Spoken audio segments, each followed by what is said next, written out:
Okay. Wow.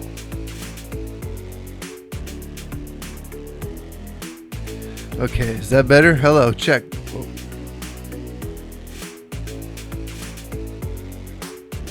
Check, test 1, 2.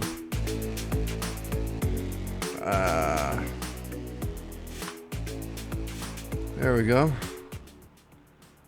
That's not bad, right?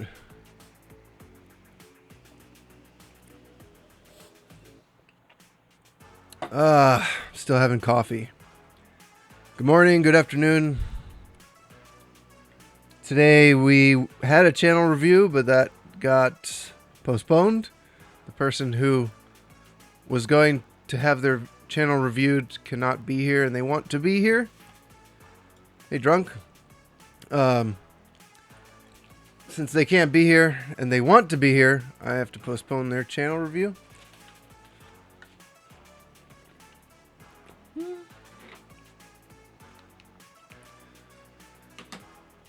So I don't have a channel to review today. I could probably find one, but I'm gonna try some other things. My camera's laggy today for some reason.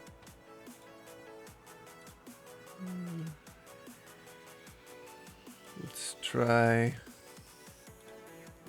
re-adding it.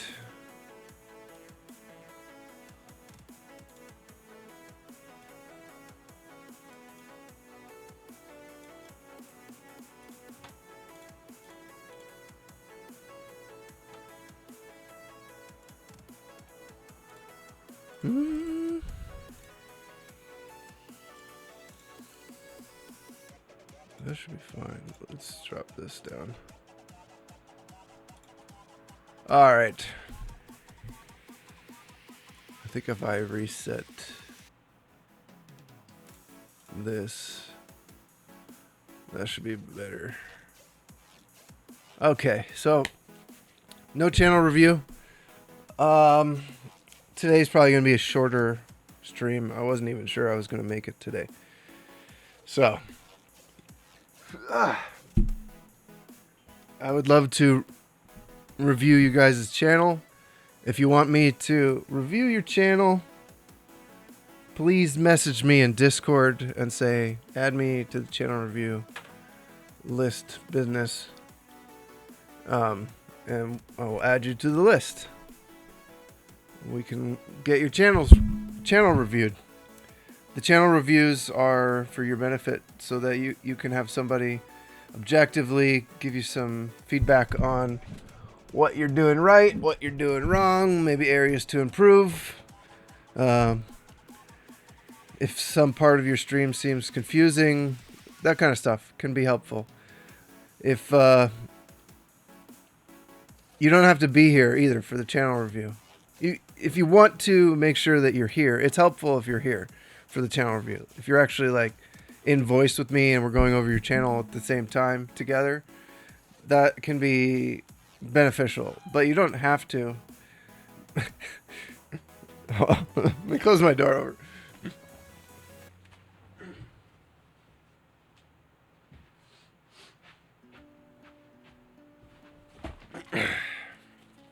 That's funny. You don't have to be here for the channel review. It's not necessary. It's just pretty much helpful.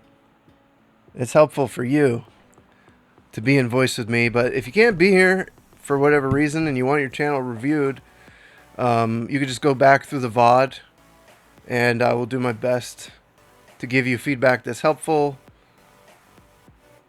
Yeah.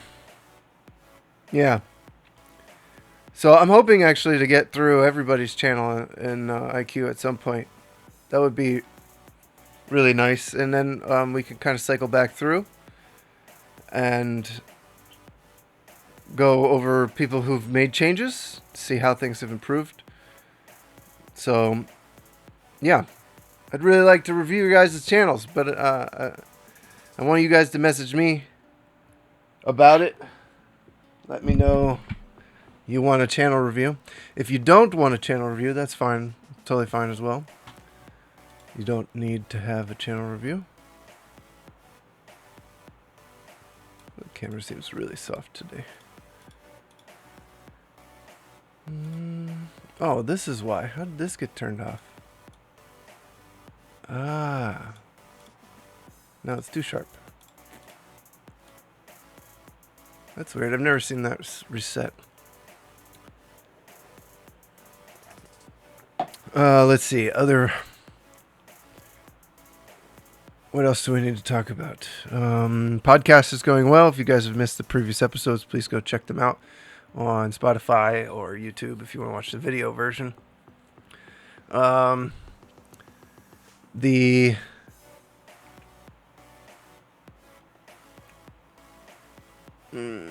Sunday, bigger announcement. Sunday will be another community art stream for the IQ artists.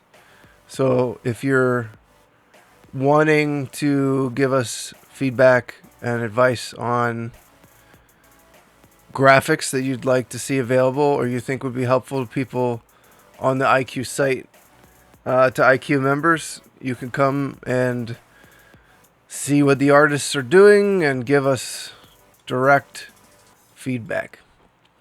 So that'll be Sunday around 12:30 Pacific. So a little bit before this stream started on Sunday. And what else? Yeah, Sunday. That's only going to be happening. The art streams are only going to be happening once a month. So if you guys want to give us feedback and advice on stuff to make for the IQ website, for the members site, please pop in and give us feedback. Or you can always drop it in the suggestions channel as well, and then in the IQ Discord if you're can't be here for an art stream. So yeah, we want to know what you guys want. We want to know the things that you would like the artists to make. So Sunday, the first Sunday of every month is going to be community, most of the time. Sometimes it may be the second or a different Sunday for whatever reason. But we're aiming for every first Sunday of every month to have a community artist art stream for the IQ community, so you guys can give us feedback and we can put new stuff up on the IQ site. There's some graphics from last month that were made. There's what else?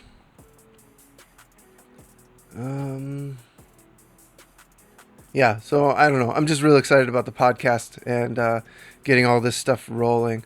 I'm still not 100% better. I don't feel perfect health-wise, but I'm pushing through it. If I seem fine, it's a lie. I just seem fine. I remember what fine felt like. I haven't felt fine in a very long time, but it's much more mild these days. So hopefully as time moves on, things progress, I head more towards fine every day. That's the goal. Still finishing my coffee. So we'll get started here in a few minutes. If you guys want to come in for the voice chat section, we're going to be just having an open discussion today. You can pop in the IQ live channel. If you're an IQ member, we can talk about streaming. If not, that's fine. I've got plenty of stuff to talk about as I nervously swallow and think, oh my God, what am I going to talk about?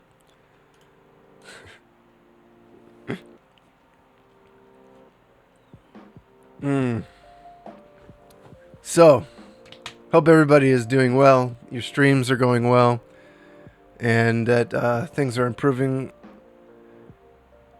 If you guys have any topics or things that you want us to discuss on these, this is kind of like a podcast.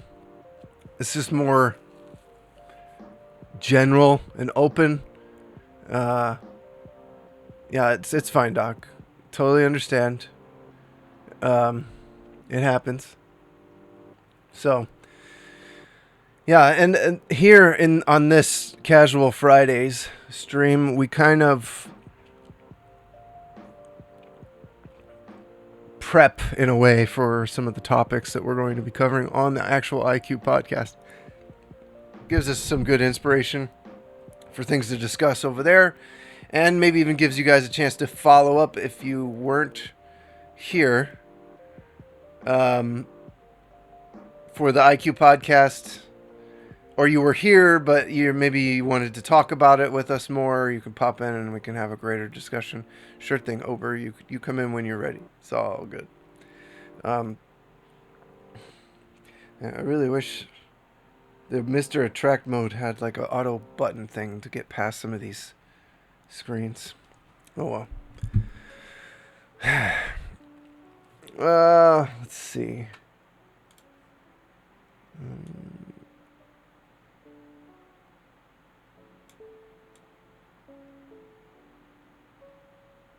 Man, it gets way fuzzy when you get out of the range. Okay. Bloodborne rumors for PC. What's your take on Fame hype? Fame hype. Game hype.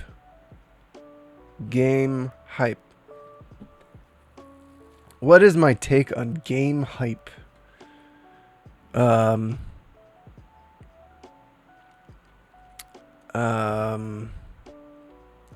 For streaming, should a streamer get on the hype, and when? Well, if you have thousands of viewers. Oh, I know what I need to do. If you have thousands of viewers, yeah, jump on that hype train. There we go. Yeah, I mean, do it. If you have 7 viewers, you might want to wait a little bit. I still think it's a good idea to try to aim for the top 2 rows if you're a smaller streamer, and try to increase your base viewership. The game doesn't matter.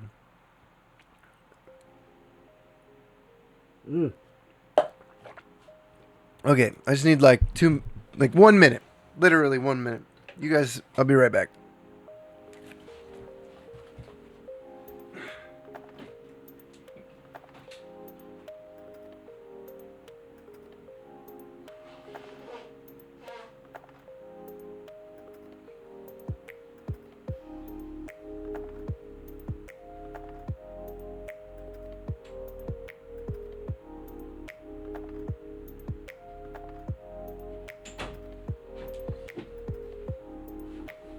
Okay.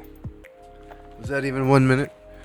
The thing that you guys should focus on, everybody should focus on first. Can I just do that?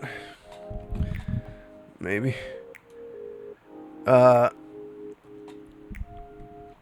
Game hype. Game hype doesn't matter. If you want me to try, let me try and get a concise answer for you. So, a new game's coming out. Brand new. Bloodborne for PC. It's not even a brand new game. It's just everyone's excited that Bloodborne PC. Yay. So I stream Bloodborne again. No.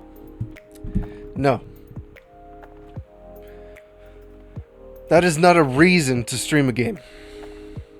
If you don't need to grow your stream and you're fine, discoverability takes care of itself once you get to 500-600 viewers, even 200 viewers.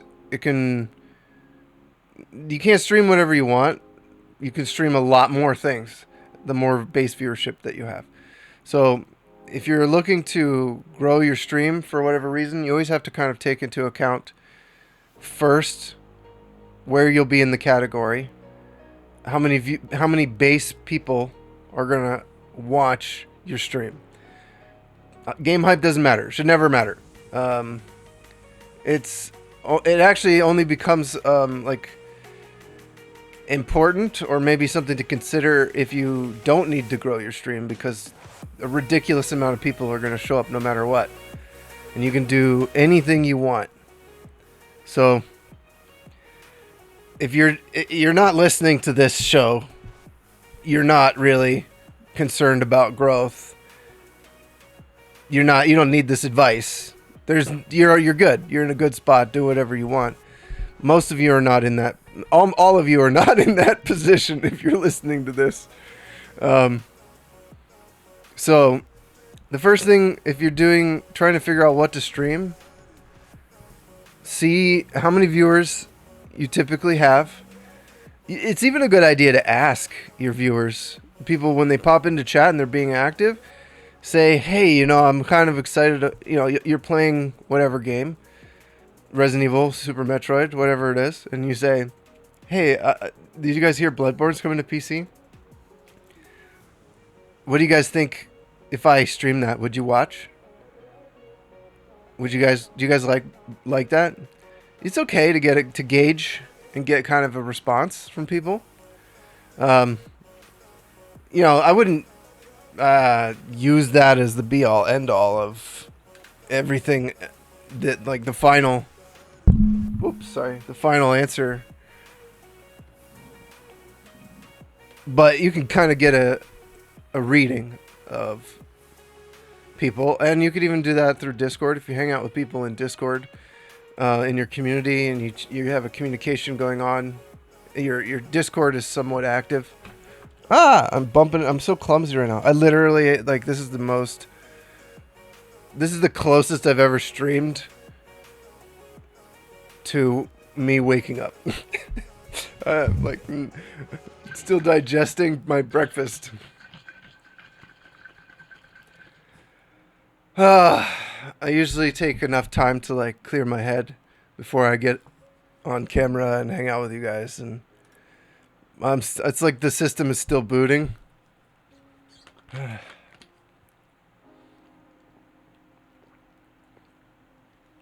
probably gonna have to take a break and go get some water. Fill this up at some point. So yeah, if you guys are looking to grow your stream, make decisions that grow your stream. The way you do that is by considering your current viewership. If it's no one, you have to start, and this can be helpful even if it's 10 viewers. You should start, it is a good idea to try to grow a base in maybe around one game. And just let people know, maybe take one day a week to do something different, and let people know that as you grow, you'd like to stream more things. Try to prepare people for that transition early. It's really bad idea to take, if you grow your stream in Dark Souls and you are streaming Dark Souls for months and months and months and months and months, and you grow your stream to 15, 20, 25, 30 viewers because you're streaming Dark Souls, and then you turn on your stream one day and you're like, okay, I'm at 30 viewers. I'm going to stream. I really, really want to stream Terraria. So let's do Terraria. And you boot up into Terraria and everybody is like, what is this? What happened to Dark Souls? Are you not doing Dark Souls anymore? If people are going to ask you that question in chat, when's the next Dark Souls stream? You've done a bad job of transitioning your viewership out. And you may want to make sure, and you got to ease people into this, and you got to give them a deeper reason to be at your stream than Dark Souls. If they're there because Dark Souls, you also didn't do a good job transitioning your viewership away from the content and more towards the personality, you, the streamer. So what you want to do is try to balance.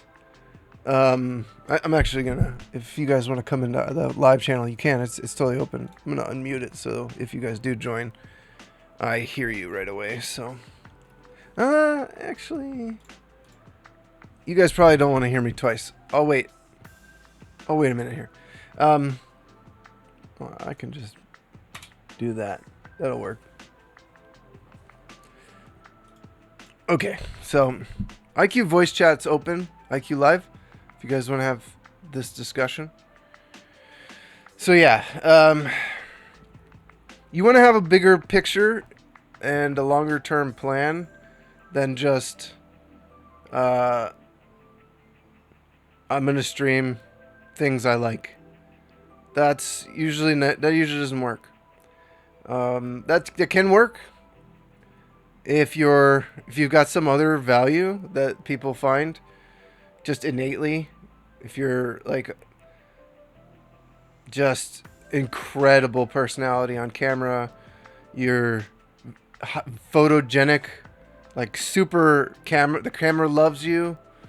Um, you know, like crazy charisma, whatever it is. There are ways to overcome and not be that way, but most people streaming that are looking to grow their stream are, you know, they're not like any of those things. They're a little bit of those things, but they're not all those things at once.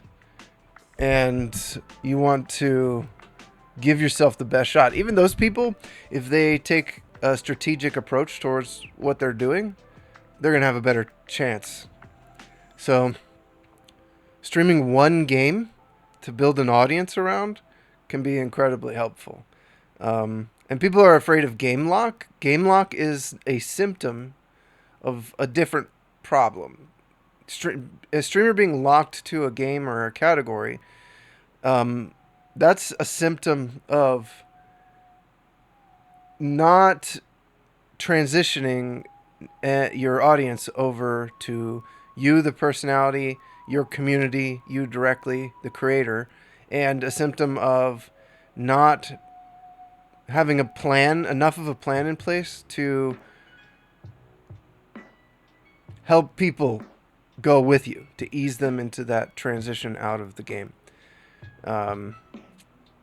Basically, you also can break out of game lock if you transition, not only just transition well, but you have a good base viewership that when it gets cut in half, because it typically drops by 50% or more when you change games. What you can do is you can focus on, hi Perm, you can focus on taking your audience a lot and letting the viewership get cut down when you move games, and just be okay with that drop in viewership. So I mean, it really just depends. Mostly it depends on you. You have to make the right decisions. It can also help to, you always want a plan, and it's okay that the plan changes and the plan is flexible so that you don't break. That is okay. You want to make sure that you have a plan, not no plan, and you want to make sure the plan is flexible enough that you can change things. And people will be fine with you changing things. People will be fine with you canceling certain games, especially if they don't run. If you're having technical issues with your stream, you shouldn't be live. Basically, you want to knock out all the technical issues before you go live. This is one of the reasons why I advocate for certain kinds of equipment and the set in your setup, to remove technical difficulties, to minimize them as much as possible, and to test things before you go live. I always double check my soundboard settings, my the meter in OBS. I make sure that things are where they're supposed to be. I double check my recording settings, my profile, my scene collection, my lights, everything. It's okay to take a second and just like adjust something really quick. Just try not to make a big deal out of it on stream. You can be like, oh, this is, let me, just, oh, there, that's better.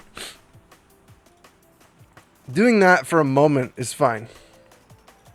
It's okay to do that. And you need to be able to do that stuff while you're live. It's the same thing as like if I were to fix my mic or something. These are not technical difficulties. That's production.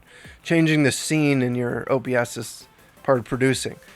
Live mixing is a part of producing. Adjusting audio in another program, it's live mixing. Don't try to make a big deal out of it. That's one thing. Don't make a big deal out of it. Small things like, oh, the music's too loud. Oh, God, hold on. Old tub. You know, oh, why is the music so loud? You know, you don't need to draw attention to it. Try to produce in the background a little bit. So, and but what I mean is, if you're, let's say you're planning on streaming Resident Evil 4 on the GameCube, and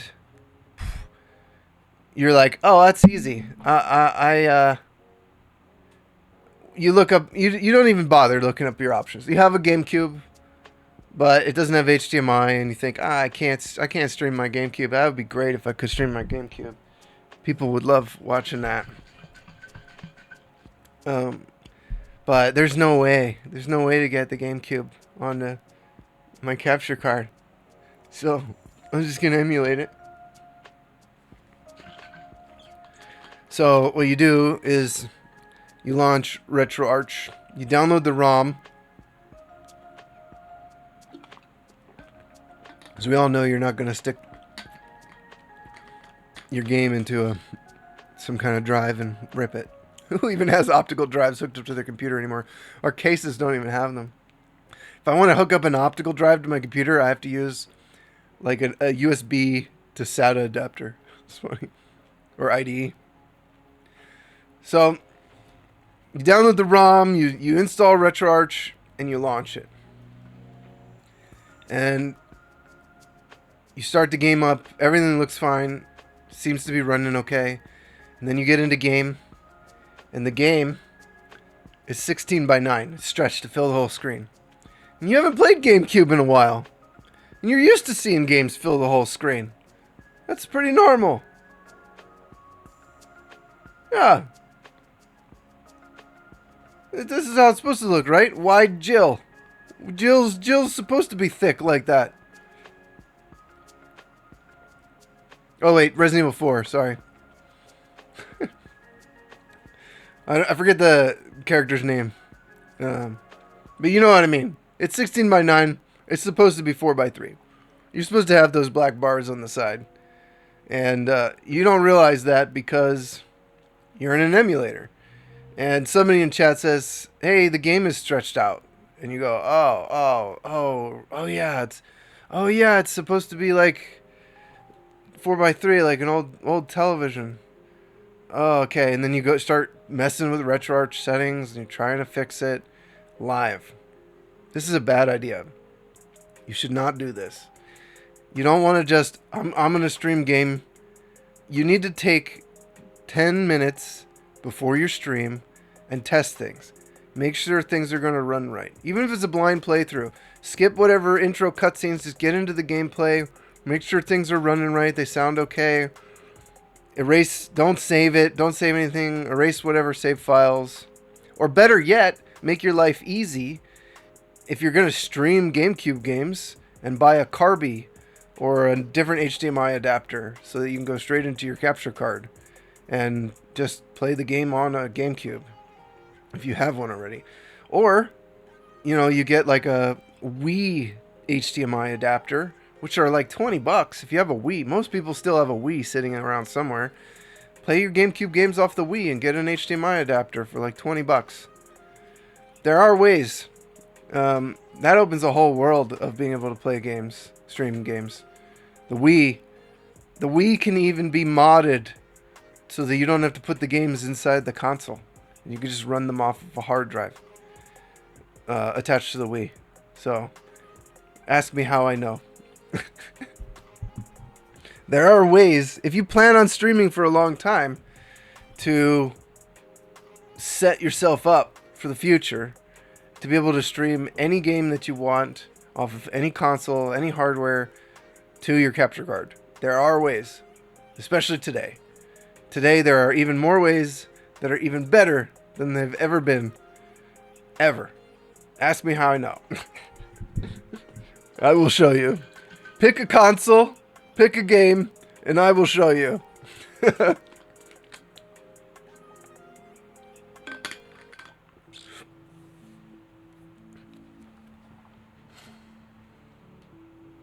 Yeah. Okay, so I kind of went off on a rant there. But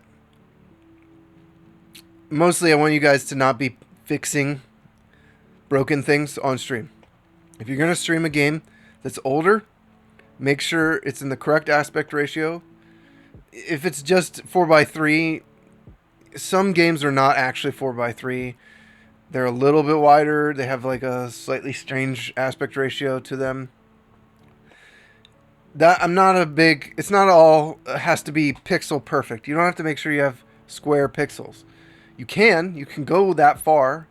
Especially if you're a retro gamer, it can be a good idea to kind of like dial things into their exact pixel aspect ratio. Because if you're going to go into the retro gaming category, those people care a little bit more.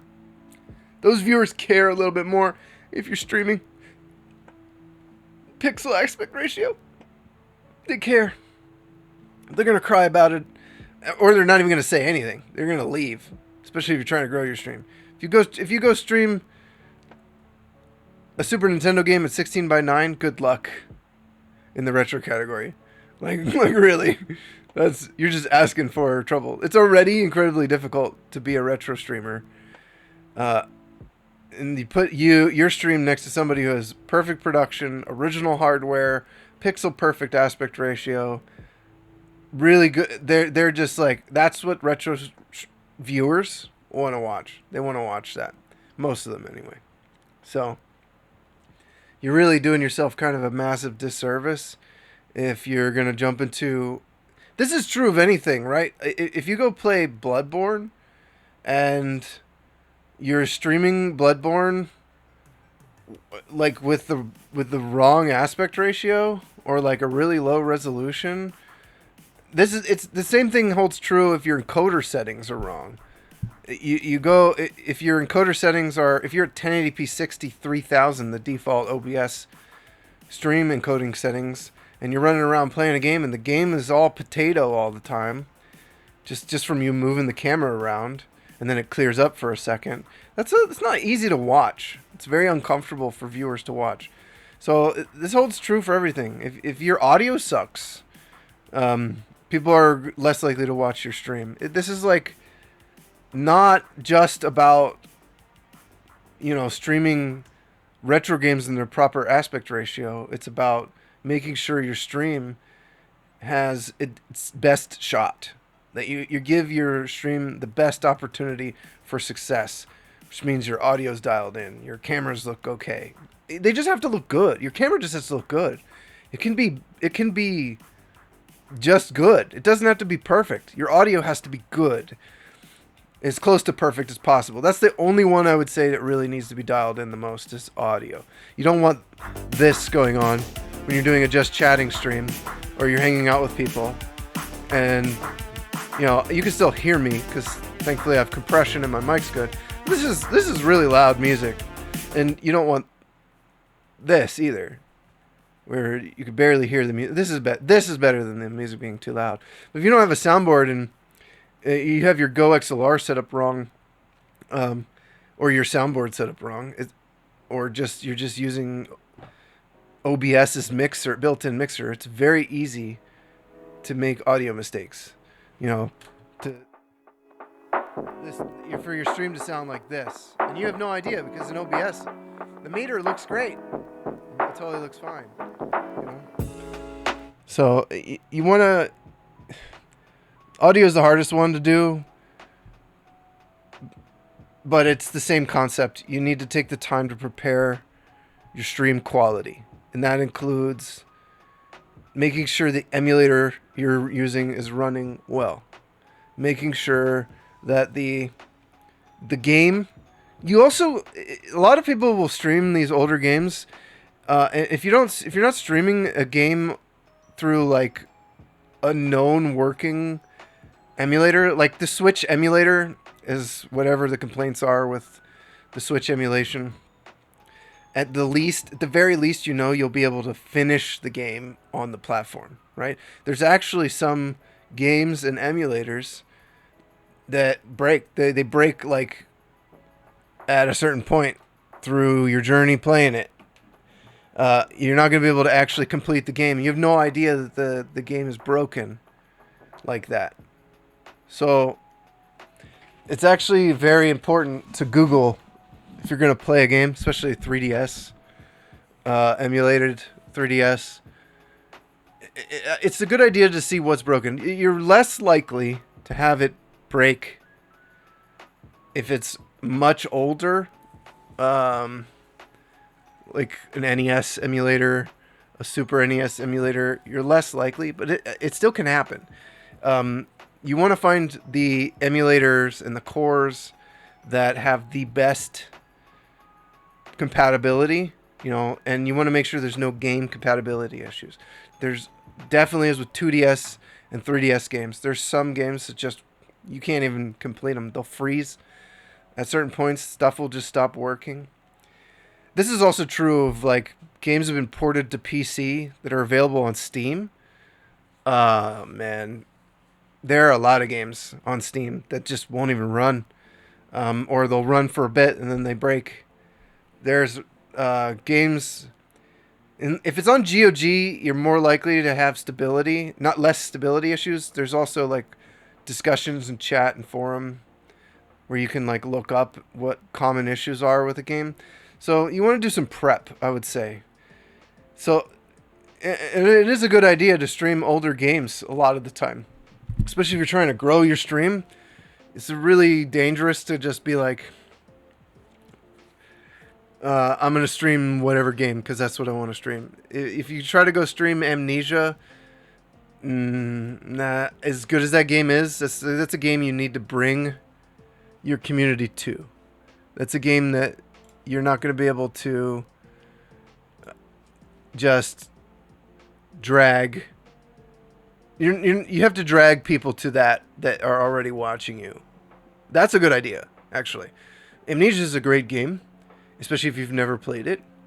And it's something people actually do want to watch you play. It's better as like an announcement. So you have to kind of like be careful about your game selection. You could think, oh, I'm going to do a blind playthrough of this game because I know people want to watch that. But if nobody knows, people don't really browse that category. So nobody's going to know to find you there. You see how you have to kind of be careful with that? I think that makes sense.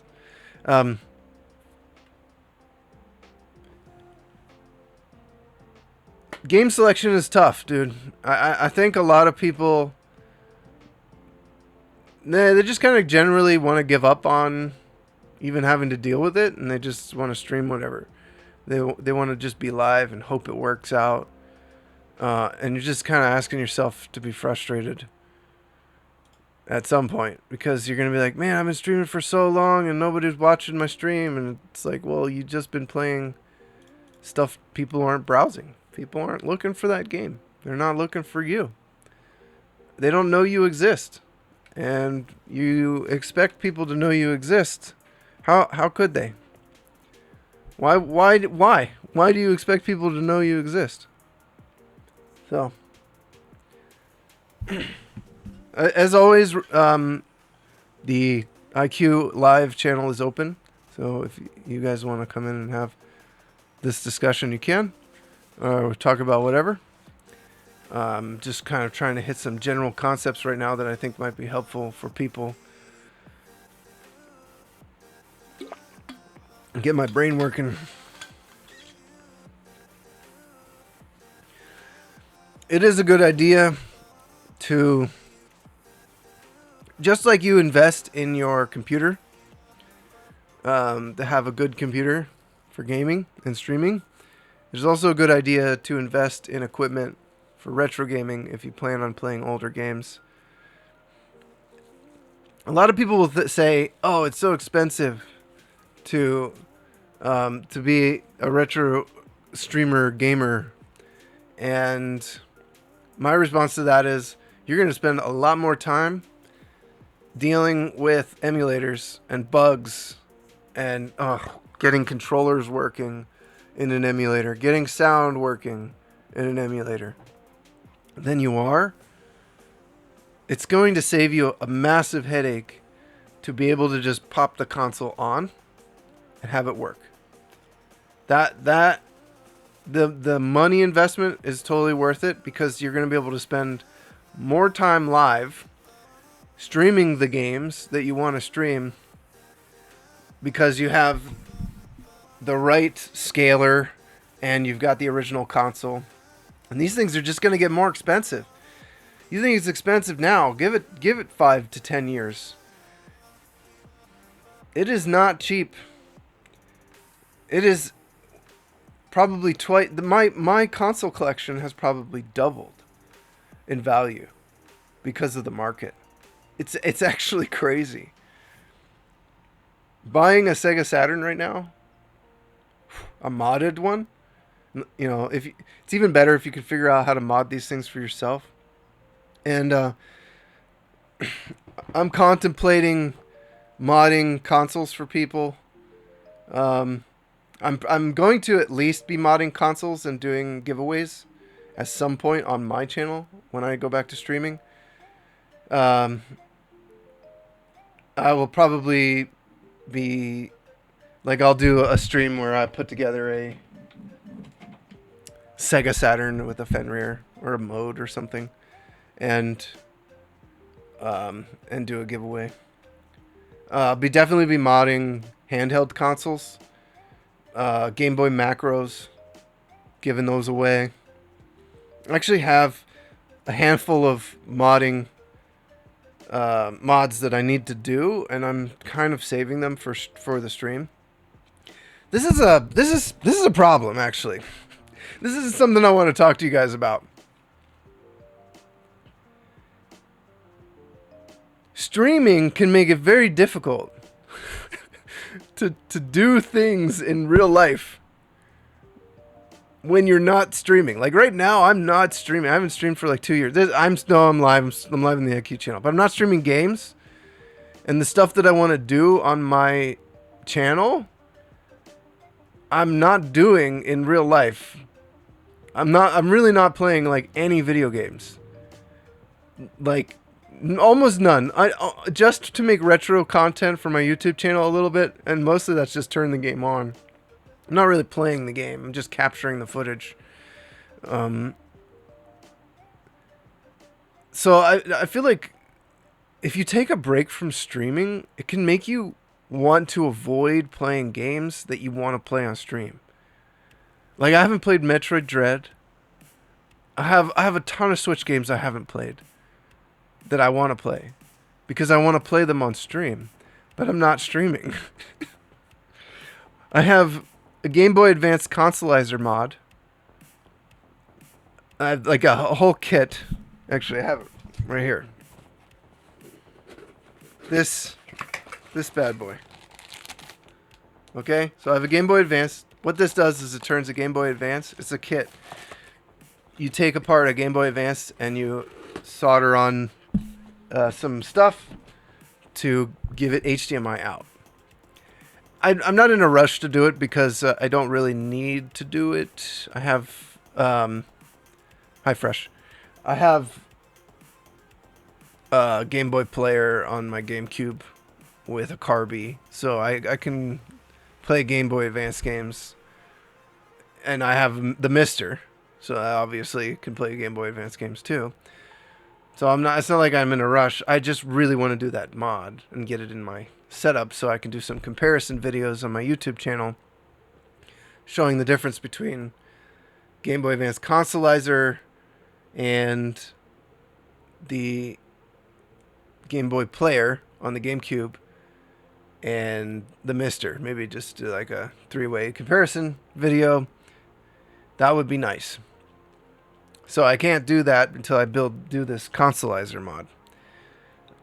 I don't want to do the Consolizer mod because I'm thinking about streaming the Consolizer mod on my channel. I have some equipment actually coming in today to help me get set up for that. I'm trying to figure out a good way to incorporate the soldering view. So like, because I'm going to be doing micro soldering, I need to get that on camera in a way that makes it easy for you guys to see, which means I already have a microscope camera. It's not like super fancy or anything, but it does work. It's good for me for inspecting like the solder and the board and stuff.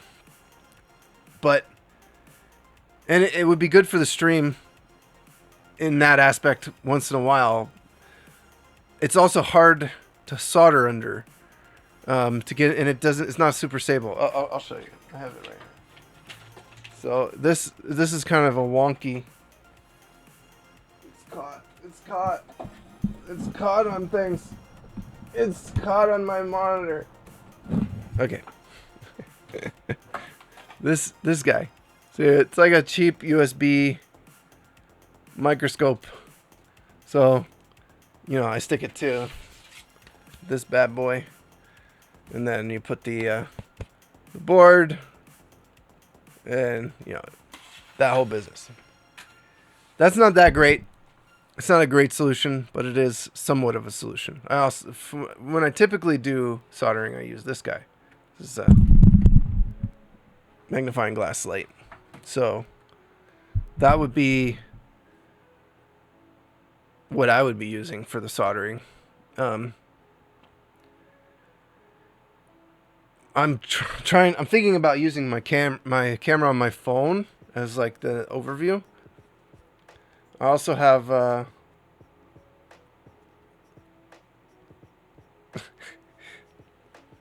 some like lenses I can attach to the phone. So I'm buying like an arm so I can give that a shot and give that a test, figure that out. But this is what I mean. You want to, from earlier what I was saying, you want to make sure you're prepared for the thing you're going to do. I don't want to go live with my first stream on my channel in over 2 years and have a ton of technical difficulties because I didn't prep and set up properly. So, because I'm going to be coming back with kind of a weird setup. I'm going to be doing micro soldering, which means I need to have, fume extractors set up, which is going to affect my sound quality. Bunch of cameras all looking at the soldering equipment. It's going to be a thing. So, yeah, I would love to do that stuff. I'm going to try and do some console repairs and do some giveaways pretty regularly. The goal would be to maybe as a tip incentive, if I reach a certain amount of tips on stream, or subs or something, then I would take part of that money, invest it in buying the retro console and the mod. These are things that are expensive, right? So be kind of like a community funded mod that I would then be able to give away. So hopefully would raise enough money to cover the cost of the console, the mod, and my time doing the micro soldering. And then I could give you guys a Dreamcast. Well, Dreamcast would be a bit cheaper because the mods are not as bad, and they're more affordable getting that working. And you could get a lot of the VA0 Dreamcasts. So it depends on the console. A Game Boy Advance is another one. The Nintendo DS, broken Nintendo DSs are pretty common. So turning those into Game Boy Macro is pretty easy mod. That would be real simple. I'd do those once in a while. I'd probably do like a couple of those actually, and do more than one giveaway. Nintendo Wii is very common as well.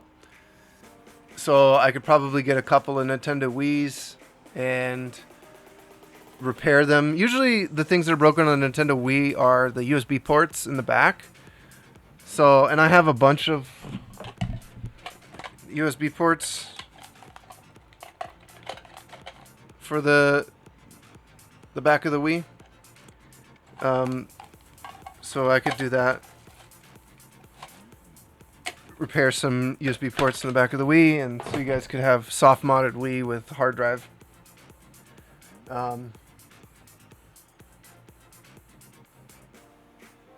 Sega Genesis is usually just easy, quicker repairs. So we just need to find some Sega Genesises that are either not powering on and fix them. Give those away. I don't even think they need to be modded, to be honest. Genesis would be an easy one. Super Nintendos, get some 1-chips or juniors and mod them for RGB with the mod chip. That's a really simple one. Nintendo 64, mod those for RGB. I could probably even handle Pixel FX's HDMI mod for the N64 and the Dreamcast. But the Dreamcast doesn't need it. It doesn't need a mod. VGA out is fantastic with the right scaler.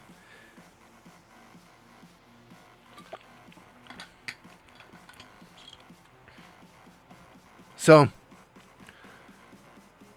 equipment. The right equipment can save you a lot of a headache, right? The right microphone, the right console. There is something to be said about having a game console for gaming.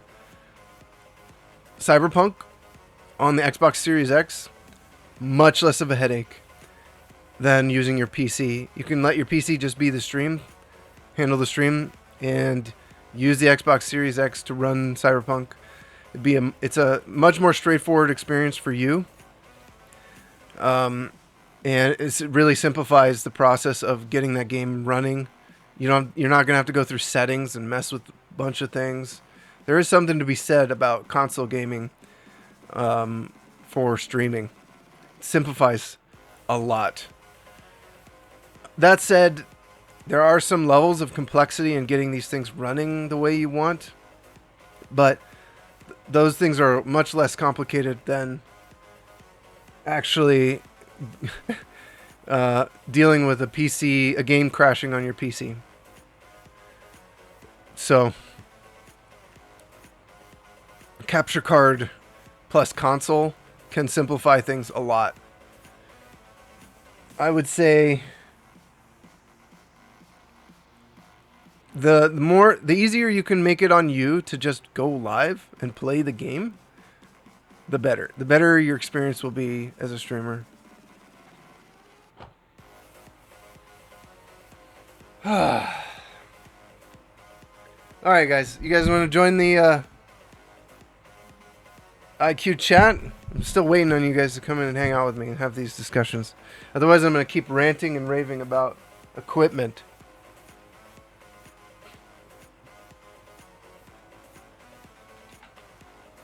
So, when you guys are streaming, generally, what is the what is your aim? Is anybody actually aiming to stream this stuff, or is it like a far off thought, like a retro gaming? Like if I said, do you ever plan on streaming Soul Reaver? You know, how do you make that happen? There's a lot of ways to make that happen that are actually functional. But let's say you wanted to play the Dreamcast version or PlayStation version. Affordability with all of this stuff is interesting.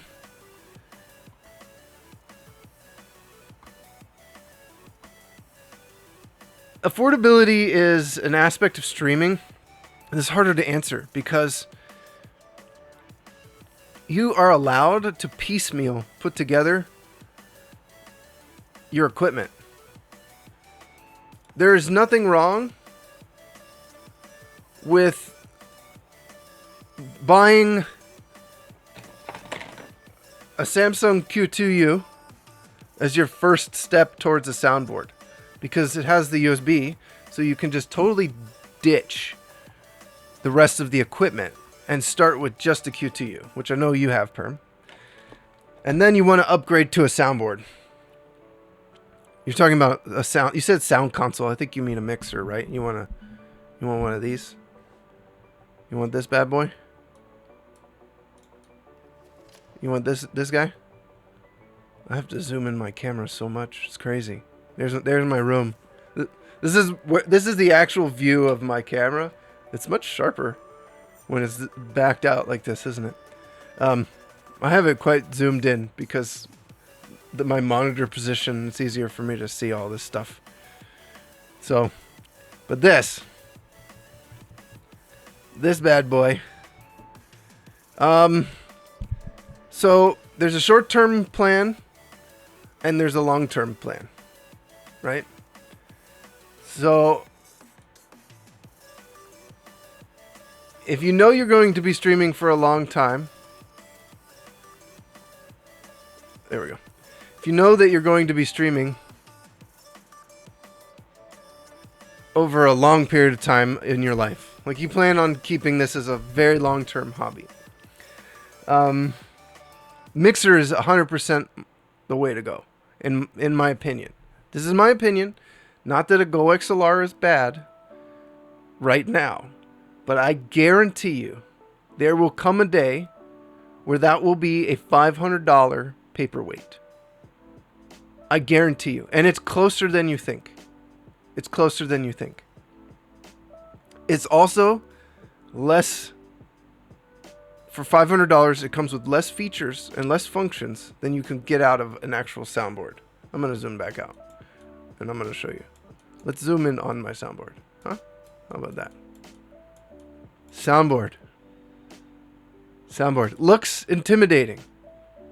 If you look at everything on the board all at once, it looks very intimidating. You're like, how am I going to deal with that? But really, you can ignore most of it because it's a strip. It goes from top to bottom. The mic, should just move that a little bit. The mic gets plugged in here. The volume for the microphone starts here. This is compression. This is EQ.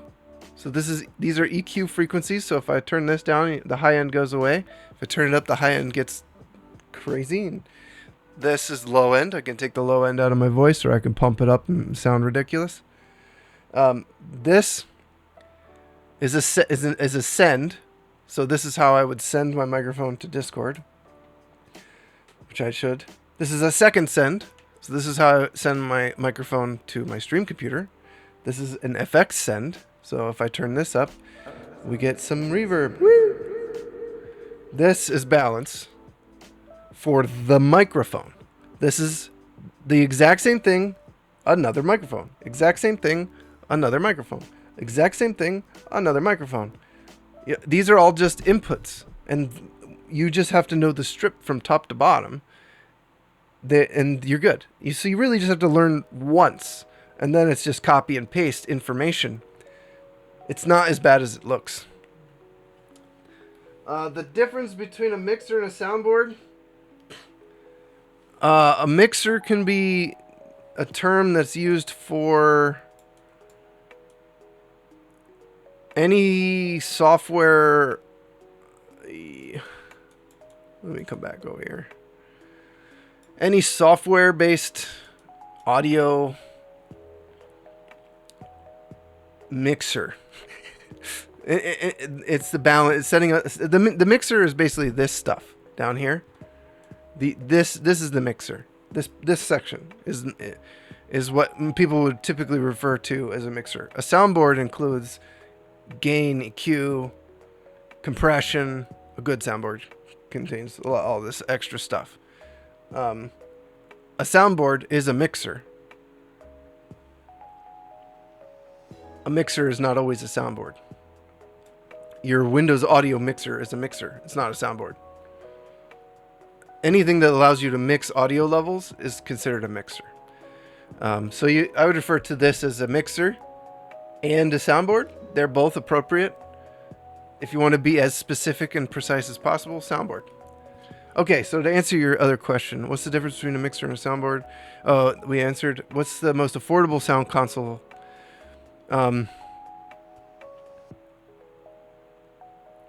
Yeah. Oh, you can't get Voicemeeter to go? You should just be able to uninstall it. You can't uninstall it? How's it going, Sonny? Hey. Hello. Oh, hello. Hey, how you doing, buddy? Here's somebody with a soundboard right here. Hey, over. Hey. I saw you were lonely. I got off my phone call, so I decided to come in. Oh, that's nice of you. Yeah. So I'm just answering questions about things from the chat right now. Yeah, I see that. Perm wants to know about soundboards. I have a post on the IQ site called Q2U to Soundboard Upgrade Path. I think that's what it's called. I'll get you a link. Yeah, that's a really good starter mic. I think it's because it's USB and XLR, so you need to turn up your mic aux a little bit. No. Just a hair. A little is a lot. Hang on a second. Let me look. I'm gonna type Q2U in the search bar. It's the first. There post. we go. Yeah, it's better. Okay. Yeah, I bumped it. I blame it on the cat. How about that? Get the best quality from your Q2U Samsung Q2U USB OBS setup. I just need you to come to my house, Sonny. How about that? Can you just come to my house Dude, and set up my stuff? It's close. It's getting close. I need to go to New York City to go to Snazzy's house and get his stream computer working. You are demanded. If you go to New York, you got to stop in Ohio first at my house. I may have to do a fundraiser so we can raise the money to get like a tour bus or something. I was talking to Wuta yesterday, or a couple days ago. I was like, I started paying IQ because I have to monthly have Sonny adjust my audio settings. Yeah. That's better than you paying me. I'd rather you support IQ. Yeah, it's fine. Speaking of which, if you guys want to support IQ, you can go to infinitequality.live/support and look at our support options. Patreon is the best way to support. Just like Ober, he's one of our patrons. Thank you for your support. Hey, I'm here for you. Okay, so yeah, the best mixer I list in this post, Perm. So I think a lot of your questions of what you need to plan on purchasing to do the soundboard upgrade path, pretty much everything is listed in there. And there's a link to my website. I have a post about soundboard equipment, all the things that you'd want to buy if you bought a soundboard to cover everything, 100%. The reason I was actually going to make a video on this topic for the YouTube channel, because I think there's a lot of contention and there's some debate on the whether or not you should get a. Wow, that's not good. It's better the way it was. There's some debate on whether or not you should get the Go XLR versus a soundboard, right? I am a soundboard all the way guy, but I don't think that the Go XLR is necessarily bad. I just think there are pros and cons to each. If you pressed me hard enough, I'd be like, I would never buy. Personally, I would never buy the Go XLR. Do you know why, Ober? Because it's software driven. That is 100% the answer. 100% the answer. At 100% wide and get one. That is the answer. Since it is software driven, it will someday become a paperweight. It could be a paperweight today if you're on Windows 11, because I don't even know if the software works on Windows 11. I don't. Not. It might. No, The chances are pretty good. But the other thing is, not only will it become a paperweight, it's also incredibly likely to have bugs that never get fixed. It's also at the mercy of Microsoft. It's a soft piece of software, and software freezes. And the more levels of software that you combine, how many levels of software are you combining with streaming? You got OBS, then you got a bot running in the background. You got stream elements. We all know that software-driven things break, right? Putting your voice, your mouth, your voice in the hands of software, and at so many levels, is a risk, in my opinion. And I don't think it's worth the risk. I think it's got a pretty big premium on it too, right? That's the other thing. It is so expensive for what you get. If the Go XLR was $250, $300 max. The value starts to become a little bit more obvious at that price range. $500 is insane. It's an insane price. Yeah, because isn't it because if you count the the price of a cloud lifter, because you don't need a cloud lifter with it, because it does have a really high output. Mm-hmm. And it's you don't need a cloud lifter on a soundboard either. Well, most of them, yeah. And it helps, but it's not. You don't need it. Yeah, it's not needed. But yeah, you don't need an SM7B either. Are you trying to call me out right now? Would you leave me alone? No. I mean, I love the SM7B. I would take one, but this microphone was a third the price, and it sounds fine. Why am I feeling attacked, Sonny? I love how people complain about how expensive things are, and then they go buy $500 microphones. Again, I feel attacked. It is. I'm not pulling any punches. You're not. But I would like to point out that this was earmarked specifically. Someone, it was basically donated to me. Right. I know. Yeah. I know. But that's fine. If somebody wants to buy me an SM7B, I'm down. But I have budget SM7Bs coming out of every corner of my room. I know. I see that collection you got going on. So I have enough microphones. Ever since you started showing your video camera, your setup, man, it's cool. I see something interesting every time. Oh, you have no idea. You want me to zoom the camera out again? Yeah, I can only imagine. I see all the controllers on the wall. I see. Here you go. Here you go. I'll give you guys a chance to soak it in. Soak in the room. I'll even turn off the chat for you for a second. Here you go. Oh man, is that a disc plate? You're missing your disc plate. I don't have any disc plates. Why not? I like the painting. I like the guitars. Man, you need a disc plate. Get a disc plate up in that corner above those controllers. I don't have room. Right above the bayonetta clout. No. That's you don't understand. My room is not done. Oh, okay. Yeah, there's no room. There is no room. That is a spot for more controllers. More controllers. Those controllers are gonna go all the way up the wall. Yeah, you have to log in, Perm. It's the members site requires a login. You can't read the articles on the IQ site without being a member. They're not open to the public. You are logged in.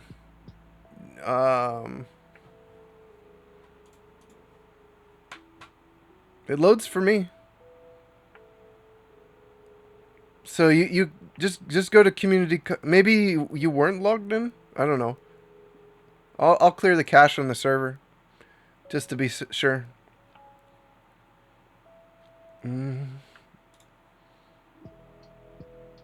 But yeah,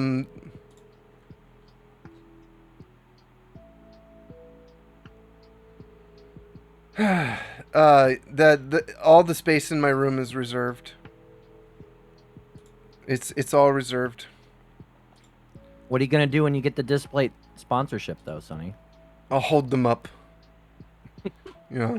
Okay, try it. Try now, Perm. I can also try logging in.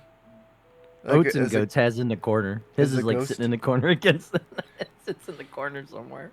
Are you logged into the IQ site, Ober? Can you click that link and see if it works? Hang on. Let me look. If I remember correctly, I know my password, so even if it does. You don't need to go all out. I can always log in. Hang on, I'm logging in. I told you I remembered my password, so hang on, let me click the link. I found another bug. I get the your account logout screen. That's normal if you Okay, so I did. Okay, so I've got my login. It says your account. So then click on the link in chat and see if it'll open. No, that's what it does. It brings you to your account. When you're logged in, it brings up your username and your account and stuff. It doesn't go straight Click members home. Yeah, let's go to members home. Does that load? Yes. Okay, now click on the link. Hang on. I love bug fixes. Hang on. I'm going to copy the URL this time and paste it in that same browser. Because I know what you're trying to do here. So basic post. No, it took me back to your account. It didn't go to the article. Oh, I see why. I see why. Troubleshooting 101. It's Try what we now. do. Try now.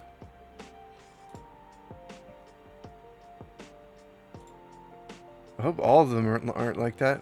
That was the only one that was like that, right? Well, it's not working for me either. Let me real quick. Clear the cache. Whatever.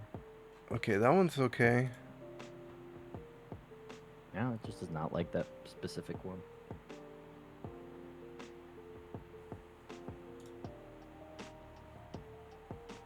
Why are all of these... That one should definitely not be checked. Nah, you're not a bug magnet. It's not a bug. It's an inappropriate setting. It's a feature. Yeah.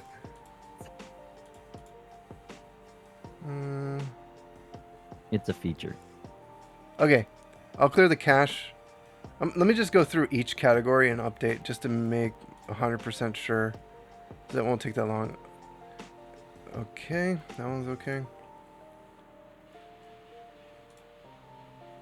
Yeah, the setting, it was inappropriately set for whatever reason. It's tagged. The category itself. I may have to go check the post. It should be okay though. Just chatting. Member. Okay, I want that.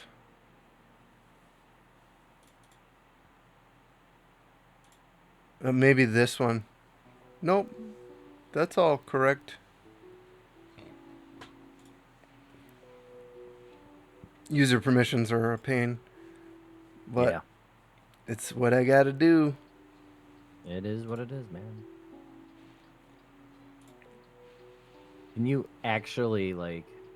Okay, let me clear the cache, and it should, theoretically, it should be working. Okay, now try to load the link. It's a bug, it's not a feature.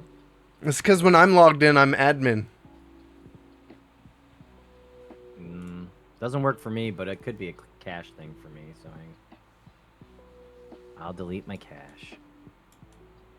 What you can do is hit F12, and then right-click on the refresh button, and say empty cache and hard reload.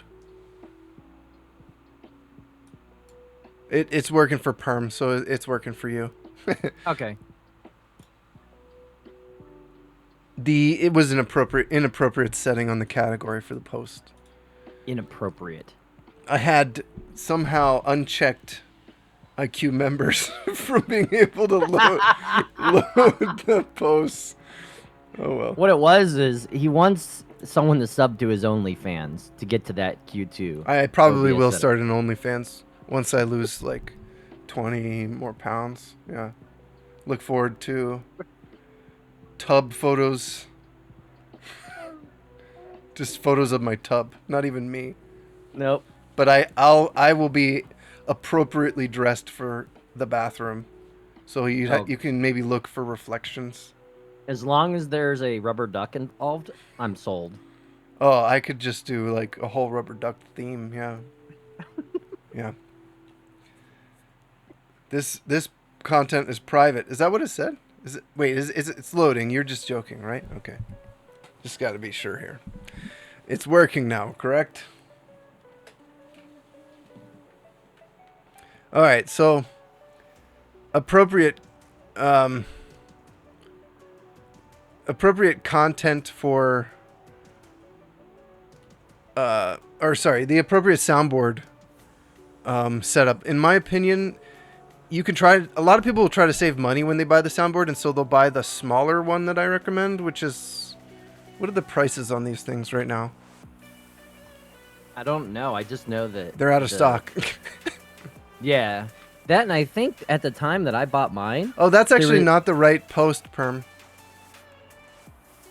It's actually not even the right post. That's hilarious. Go ahead. What were you saying? At the time I bought mine, there was literally no price difference between what I got and the one step below it. What is the 12 and the 18, right? Is that the step? Is Yeah, this is it? post perm? This is the post. The other one is what you want. You want that the first one I sent. You want that. You need that. You do everything I say in that video for the Q2U. For the soundboard, you need to read this post and read it very carefully. Sound cards are a thing. So let's talk about the difference between the TC Helion. Is that who makes it? Go XLR. How much is the Go XLR right now? I think it's like Amazon. $548. That's what I said. It's like. Oh my god! I still can't believe how expensive this thing is. You can get a soundboard and a cloud lifter and still be underneath it. That's the funny thing is, people think it's hardware. It's not. It's software. That's all software bullshit. It's a piece of hardware that is driven by software. I mean, there is hardware stuff in there. Like there is a hardware compressor. There is stuff in there. There are hardware faders, but I mean, I think what it is, it's mostly buttons. It's less scary. Look at that compared to a mixer. It's less scary. It's only less scary. You could take that $500 and invest it into a soundboard and all the equipment to go with the soundboard and still have like $200 left over. and you're future-proofed. You're future-proofed. This is the reason I say a mixer is better than the Go XLR. Let's talk about the benefit. Let me first talk positively about the Go XLR. What does the Go XLR bring to the table that is beneficial to you? Bought a Go XLR. What are the positives? Okay, so here are the positives to owning a Go XLR. It's one USB cable. If you want to stream with your microphone and you want to be able to route everything to where it's supposed to go and have control over software, audio, mixing, that kind of stuff, it's one USB cable. If you want to get a console into the mix, things start becoming complicated. You need an audio extractor to bring in the features, I guess. Being able to actually hear your console audio in the mix in OBS, and for your stream and for you need an audio extractor. Almost all consoles, you're going to need an audio extractor. That's also true with a mixer. So there's no difference between the Go XLR and the mixer in this regard. The audio extractor is actually a fix for a lot of the problems that you end up with in this situation. For instance, if you have a PlayStation 4, oh God, I hate Sony for this. Sony really needs to fix this. The PlayStation 4 and the PlayStation 5, as far as I'm aware, I don't have one to test this, but this has been true since the PS3. There's no way to force stereo audio as your output.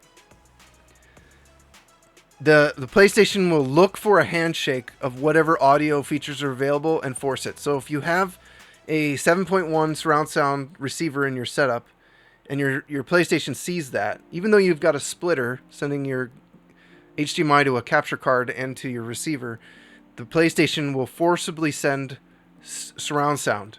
It will not do stereo audio. And so you'll be playing a game and you won't hear the people talking in the center channel. You won't get all the sound in the stereo mix because it's all split up into different speakers. Right. The only way to fix this is using an audio extractor before it hits the receiver and forcing it, because it has an EDID switch so that you can say stereo or pass or whatever, so that you can switch back and forth and pull the audio out properly. You can do this with a matrix audio extractor as well. That's what I use in my setup. So you can force the PlayStation to go to stereo because you can make the PlayStation think you only have stereo as an option and get it working that way. This isn't a problem if you just go straight into a capture card, but then if you're going straight into a capture card, you're not going to be able to use the Go XLR or a mixer to actually mix. You're going to have to use OBS to mix, which is kind of pointless. Why buy a mixer and a Go XLR if you're not going to use it to mix your stream audio? One of the most important things in your stream is the game audio. Like, you need to be able to use the faders on the Go XLR and the soundboard to mix. If you're not doing that, then what's the point?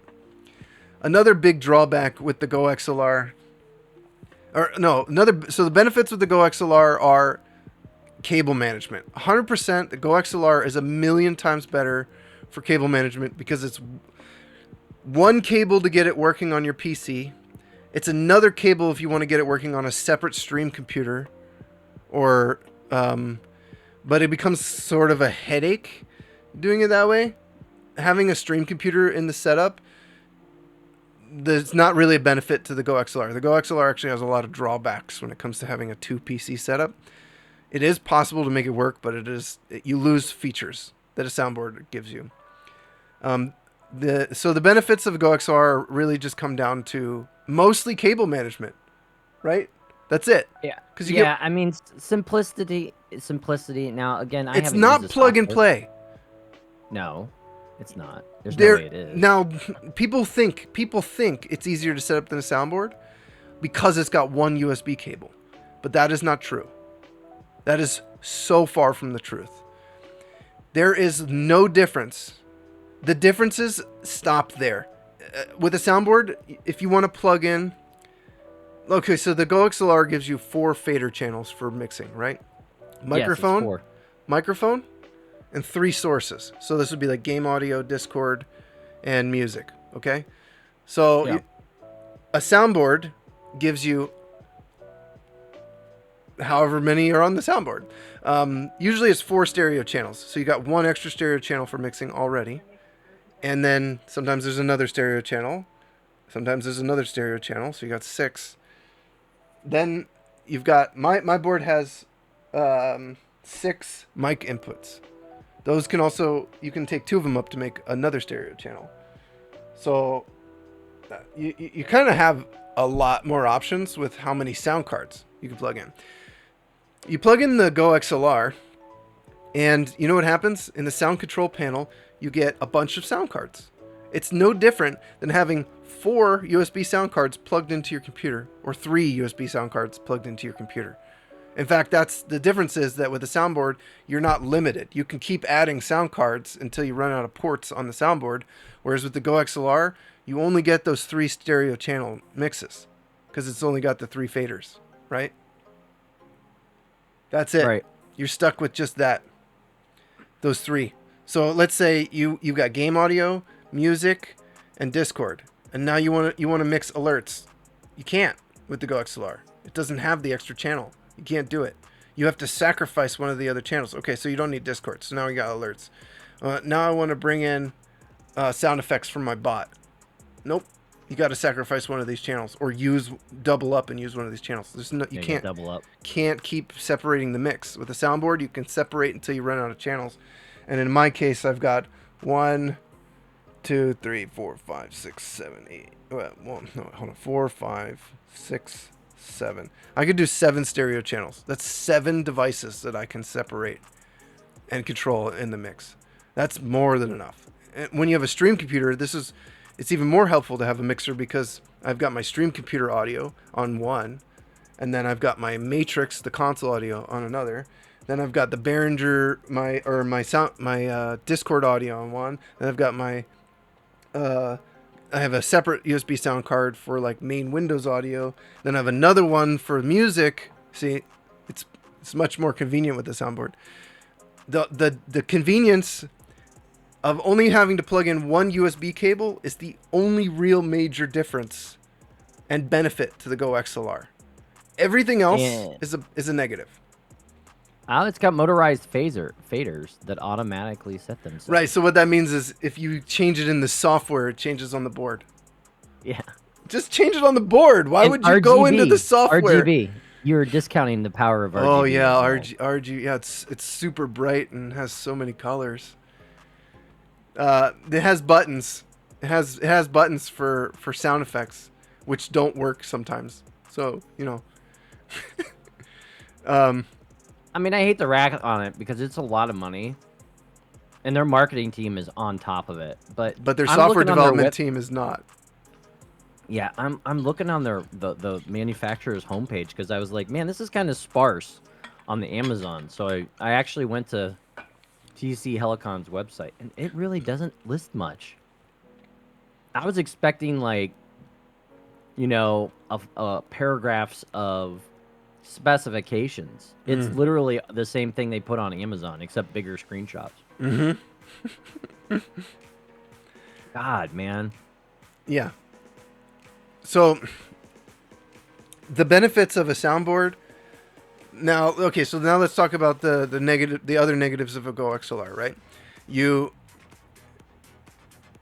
lose the functionality of having multiple microphones. There's one XLR input. That's it.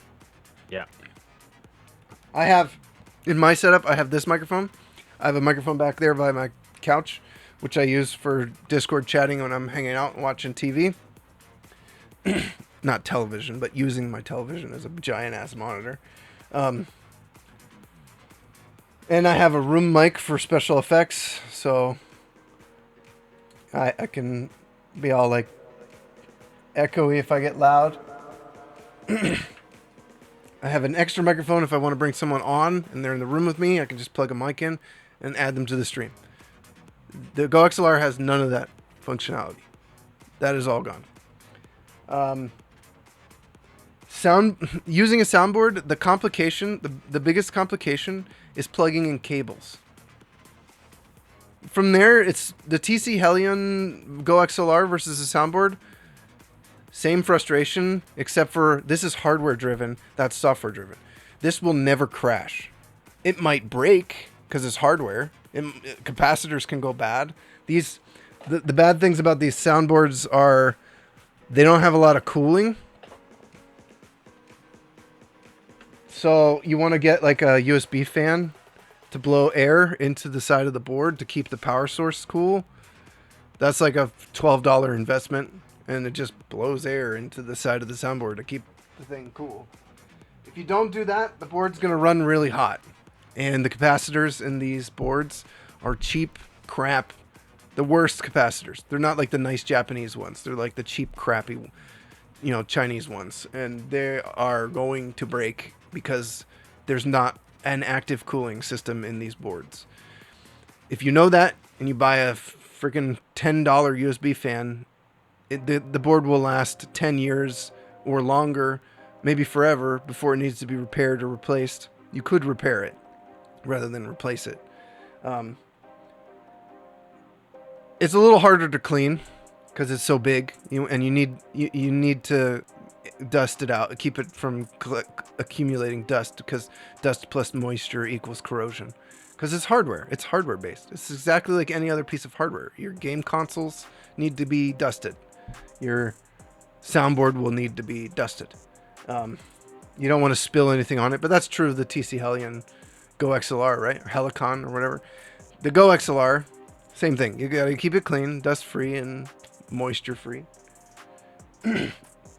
The benefits of a soundboard are that if you ever go to a stream computer, 2 computers setup, which I recommend at some point if you are serious about streaming, you have a much easier time hooking up this to 2 computers. So much easier. There's way more outputs. Physical, not even just the USB. Actually, right now I'm streaming off of my gaming computer, not my streaming computer.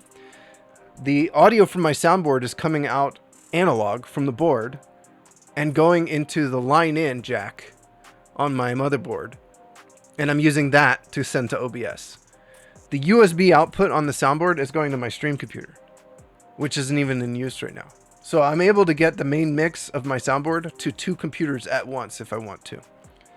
I can send my microphones independently, just like you can with the Go XLR. But the GoXLR, you can't send it to two computers. Right now, I can send my microphone to each computer separately, and I could send Ober or you guys from Discord to each computer separately. So there's a lot of benefits to a soundboard. The price difference between the smaller soundboards and the bigger soundboards is usually around $100. I think it's worth it to spend the extra 100 to go all in and get like a sound, because what happens is if you try to save 20, 50, $100, you end up at some point, and this has happened with all of my clients who tried to save money. At some point, they said, I really want to hook up speakers to my soundboard. Can I hook up speakers to my soundboard? No. You bought the cheaper one. You saved $50.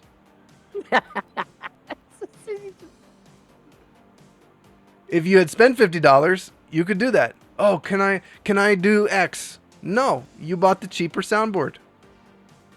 You can't. You saved $50. It's not even $50. I'm looking right now, and it's $10 to go from the 18 to 12. The let's see. Sweetwater's Sweetwater's the only one that has it in stock, right? Yeah, I don't know. I'm looking at Amazon. It says get it soon, November 9th. So, but 272 for the X12 USB, and then you go to 289 for the one that we have, I believe. Well, okay. So usually what people do is try to save the money.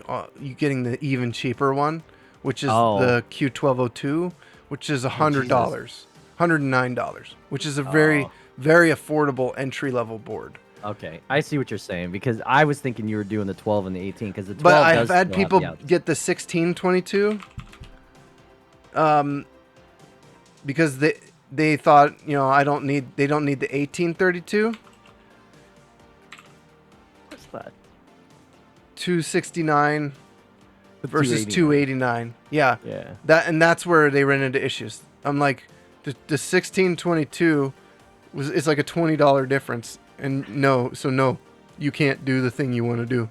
Honestly, I almost bought the 22 The one when I was- 1622. Yeah, or the X22 one that it's got 1,000 dials on it. And stuff, Yeah, but I was like, the difference between the X2222 and the 1822 isn't 1832 isn't a lot, and there's actually a benefit to getting the 1830. It's like one extra XLR and one extra stereo aux return. So if you really need extra stereo channels, it can help.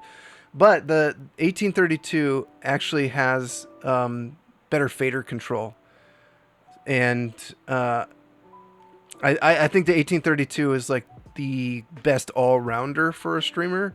If you want to make sure you get something, because you can buy the 1202 and use that for a few years, and then try to save up money for the 1832. And the 1202 is a great board. The nice thing about the nice thing about these boards is that you can daisy chain them, right?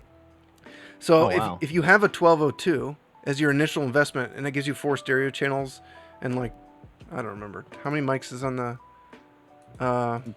well, there's 4 mics, and it looks like 1, 2, 3, 4. Yeah, 4 stereo 4 channels without 4 EQ, stereo.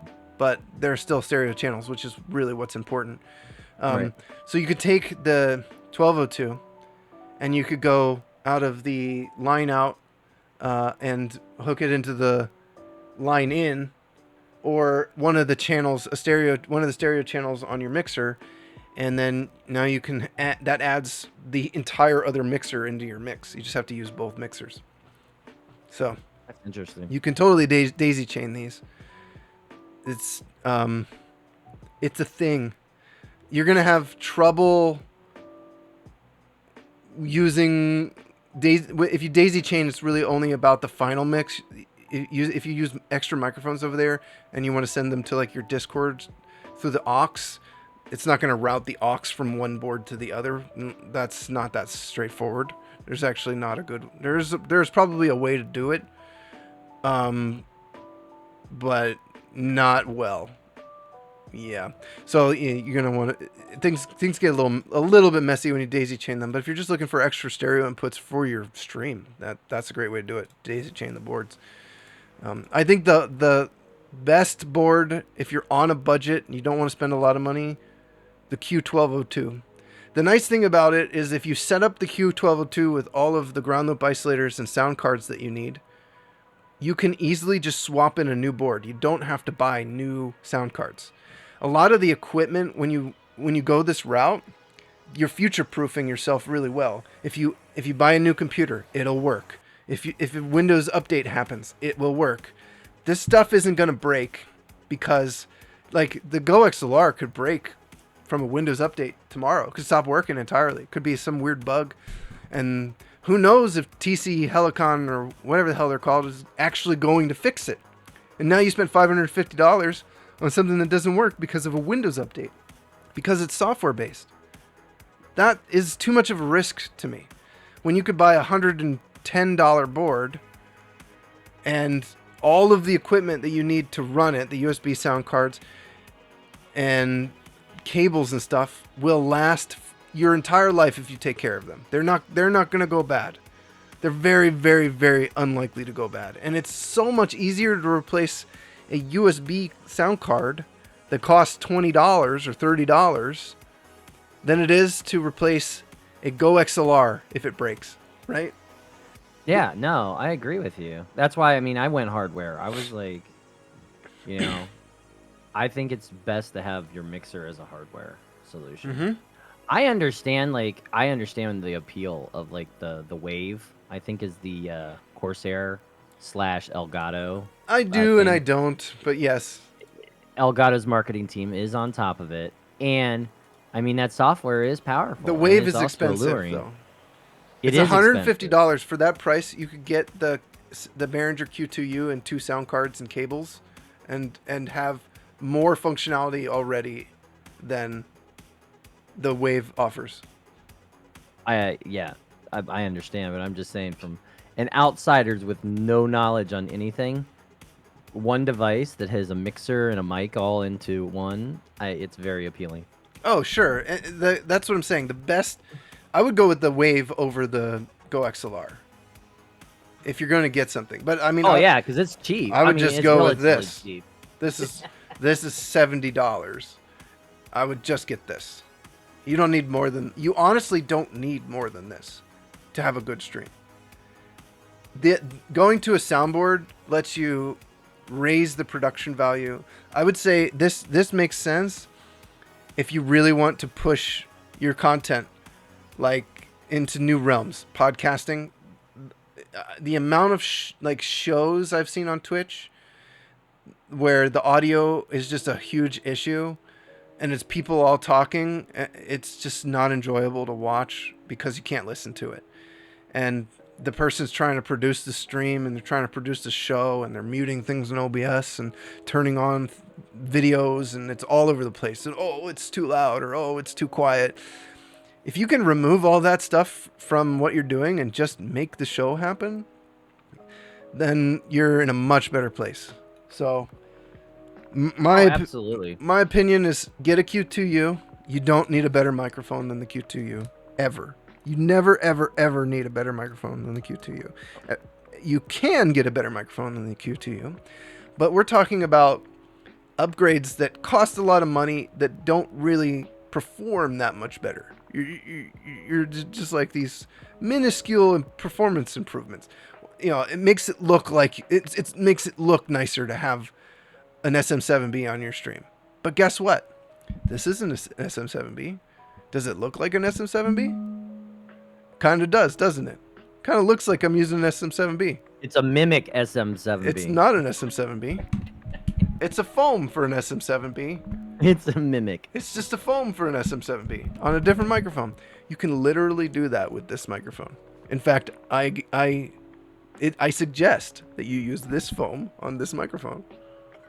That is 100% because the plosives on this they're not fantastic. They're just horrible. They're bad on this mic too. But this foam is like $12 and it's amazing. No plosives whatsoever. I got a fan blowing right at the microphone and it just, you can't even, there's no, it's fantastic. I have to blow like really hard to get plosives and there's still some, but they're mitigated massively by this foam, and that's true for this as well. And then you put that foam on this mic, and it looks like you've got an SM7B. Yeah, you can. It's a mimic. You're right. All right, so I do have a question about that mic, though. Legit. The QTU? Yes. Yeah. Legit.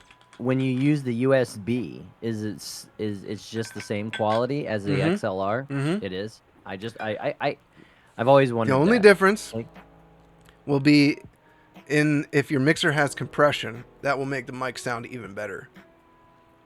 But you can do that through OBS for the stream.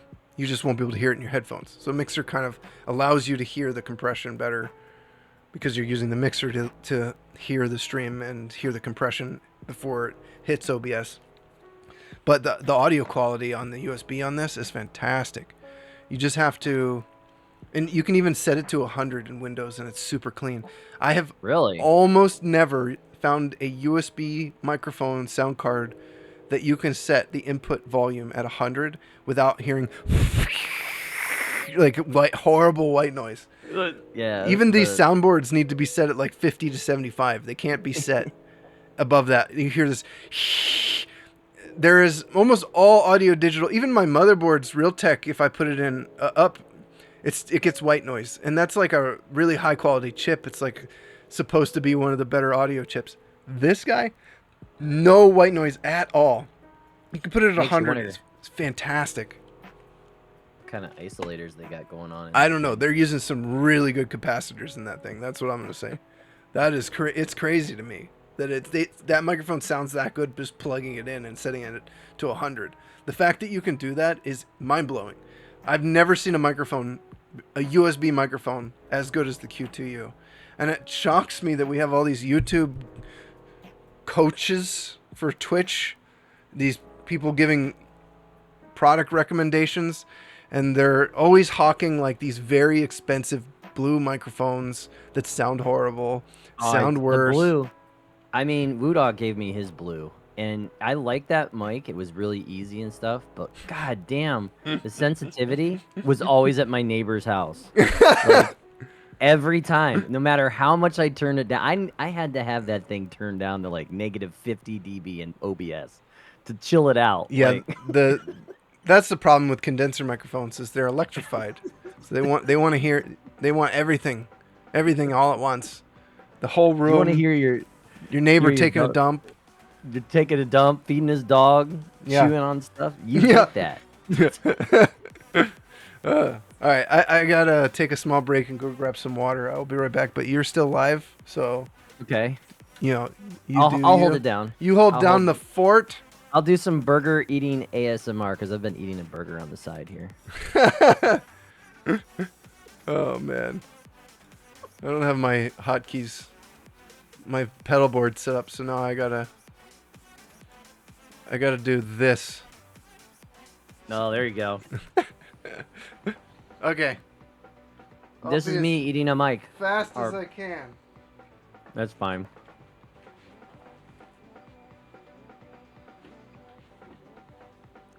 What's up, internet? This is me eating a burger on my ridiculously expensive microphone that Sonny makes fun of me for. Hey, Perm. It is me. If you don't know me, I'm Oberlinks. I'm a has-been. Oh, it's an SM7B. $400, I think, or $300. I don't know. It's whatever the retail was. It's what Joe Rogan uses on his podcast. Now, I had a viewer basically donate it to me.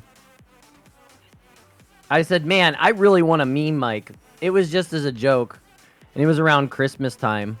And he was like, how much does the meme mic cost? And I was like, I think it's like $600 or $700. I couldn't remember. I was just joking. And then he donated like that many bits. It was like 700 or 90,000 bits or whatever that turns out to be. And he's like, go get your meme mic. Best holiday ever. I actually didn't buy it until my birthday. But yeah, that's why Sonny attacks me for it. I don't take it personally. I mean, I sound okay on stream, I bet. But that's because I have my monthly counseling sessions with Sunny. So.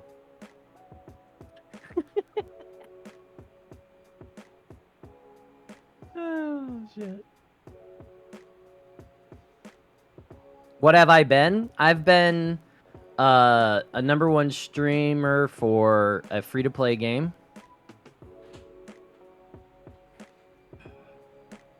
And now I just kind of sit and lurk in the back of the internet and stream randomness.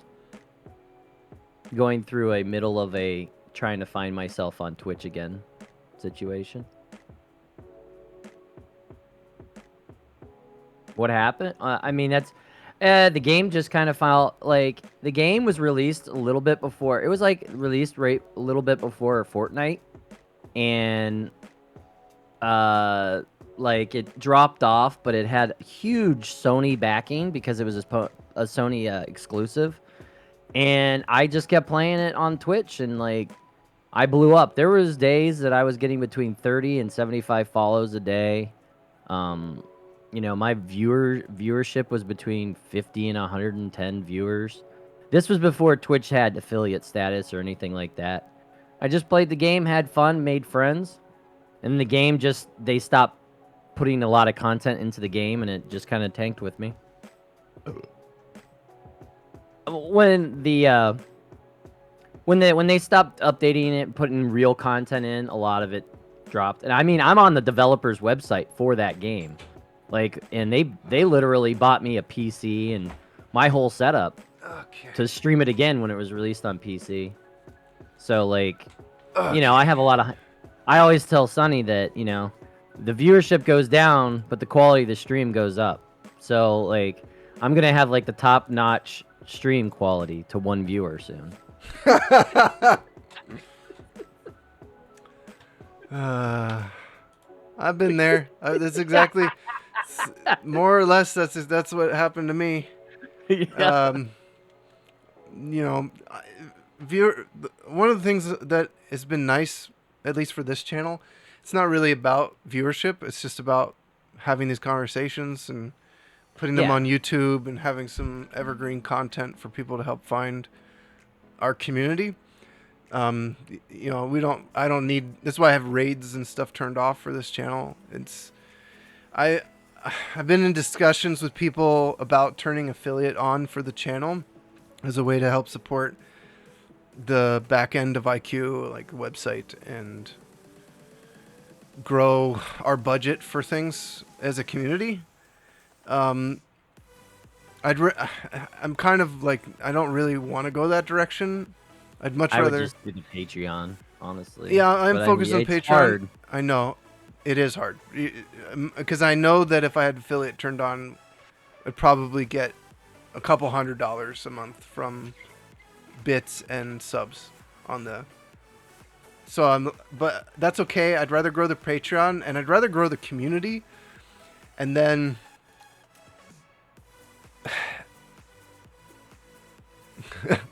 Yeah, I know. I get it, man. I'd rather find other business relationships that help make IQ viable, like sponsorships and relationships with other companies.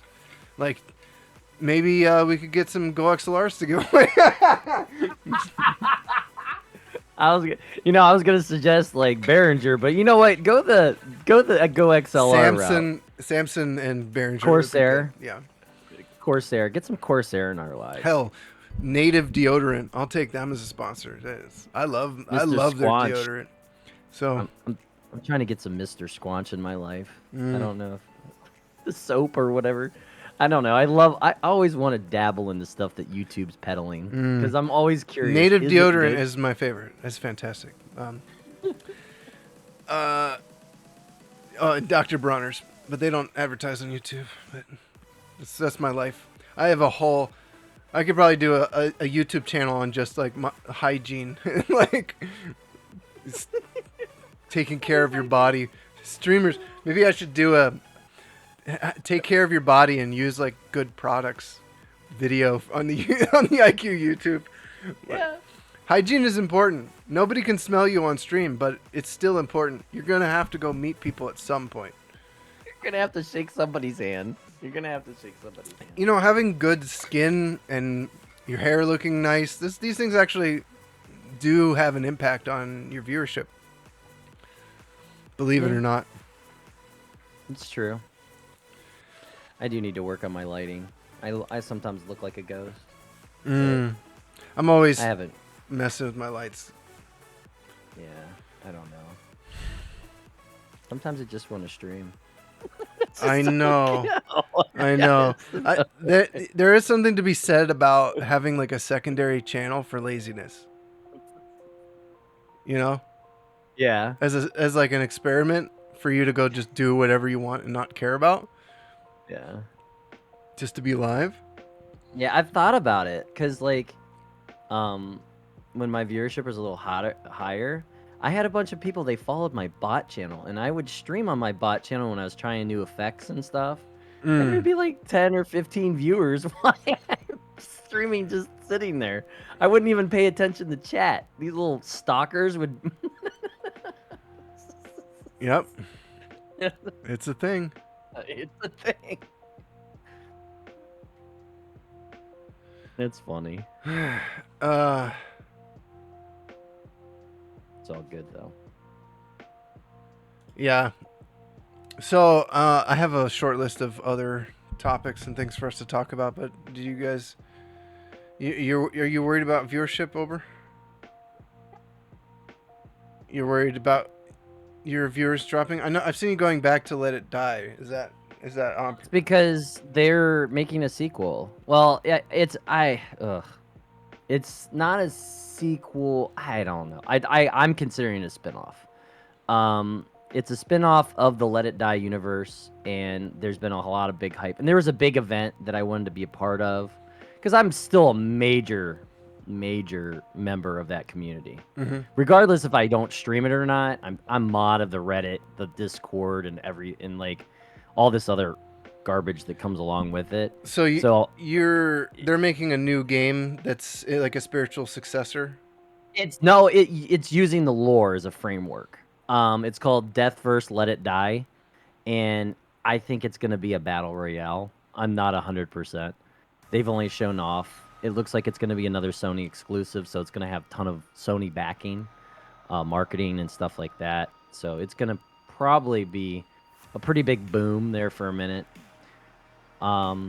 So it's going to be interesting. I'm worried, once again, it's not probably going to be my game type. I'm going to be sad. Because I'm in the official Gung-Ho server. So, like, you know, they keep me apprised of all their new products and games and stuff. And most of the time, I just don't care because they're not my type.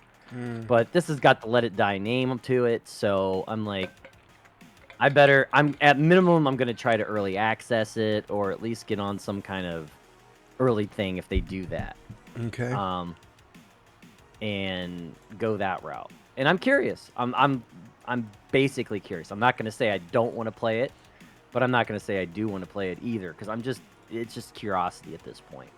So, and they're pretty egregious when it comes to monetization. So, like, I love Gung-Ho, but they've definitely got some monetization things. Monetization things. They know how to trigger the right types of people to play their products. So, shout out to them for that.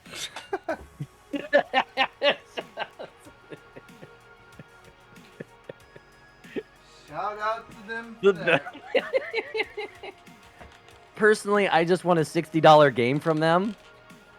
That way I don't have another multi-zero game in my library from them. I don't want to... It gets embarrassing every time I see how much I've invested in their other game. So, like... Oh, because it's microtransactions? Yeah, microtransactions with spin-the-win surprise mechanics. Man, the amount of money I think we all spend on microtransactions, it's painful. Dude, it's bad. It is. Over the years, the money I spend on League of Legends. League of Legends is a good one. I was thinking about Warzone the other day, And I was like, they are so good with picking skins that make me want to buy that Oh, I'm shit. so And glad it's I don't. $20 a pop, man. And ugh, That happened with me once with one game recently, and that's it. And I don't even play the game. I don't even play the game anymore, but I still bought the skin. yeah, I, I do that shit I with Dead didn't by buy all the Daylight. skins, but I did buy one. I had to, but I didn't have to, but I had to, you know, and it was like $50. It was like they wanted like no, it was like 25 plus there was like a base kit thing, which is probably another 25, and there was 4 skins. Oh god. They wanted $125 for everything, and I was like, "What? That's so much money." My grocery bill is a lot lower since I started doing carnivore. So I spend like $50 a week on food, which is nice. But Dude, I'm so susceptible. I bought damn Stranger Things DLC for Dead by Daylight, and I haven't played that in like 2-3 months, and only because they're getting rid of the skin.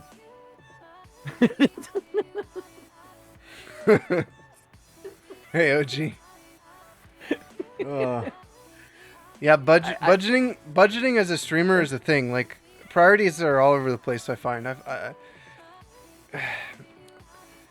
always find people will complain that things are too expensive, but then like if you break it down, that they've spent like more on microtransactions on their favorite game than they did on upgrading their stream. The stream? Yeah, like us, they're like, I I don't have $70 for a microphone, but then they, you know, bought like the special collector's edition of some game that's not even out yet for 6 months, and they could have, you know, just bought the yeah, microphone, and then maybe their stream would be better so that they could start to get more subs and use that money to buy the special collector's edition thing right. later.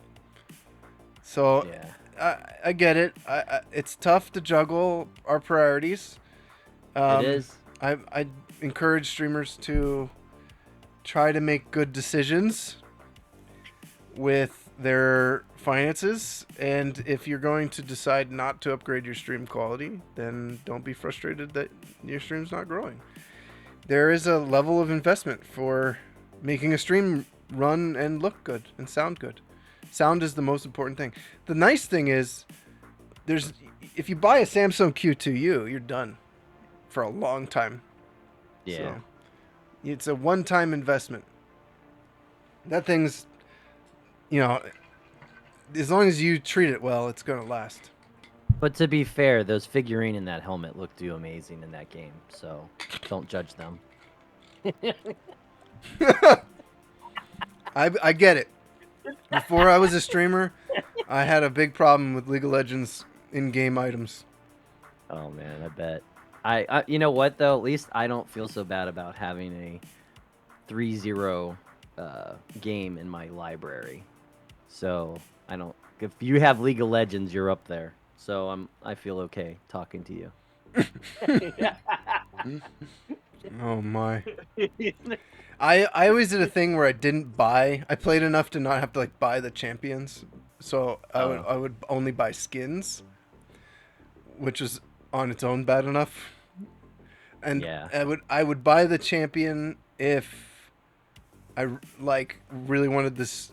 It was very rare that I bought the champion, but there was some where I bought like a pack and did the whole thing. But How much are the champions usually in that? I don't game? remember. It's been so long since Oh. I. That's the sad part. I It's know. like the thousands of dollars I've spent on League of Legends, and I can't even. That's like, what I'm saying. Can't even tell you. I still like the game. I just can't.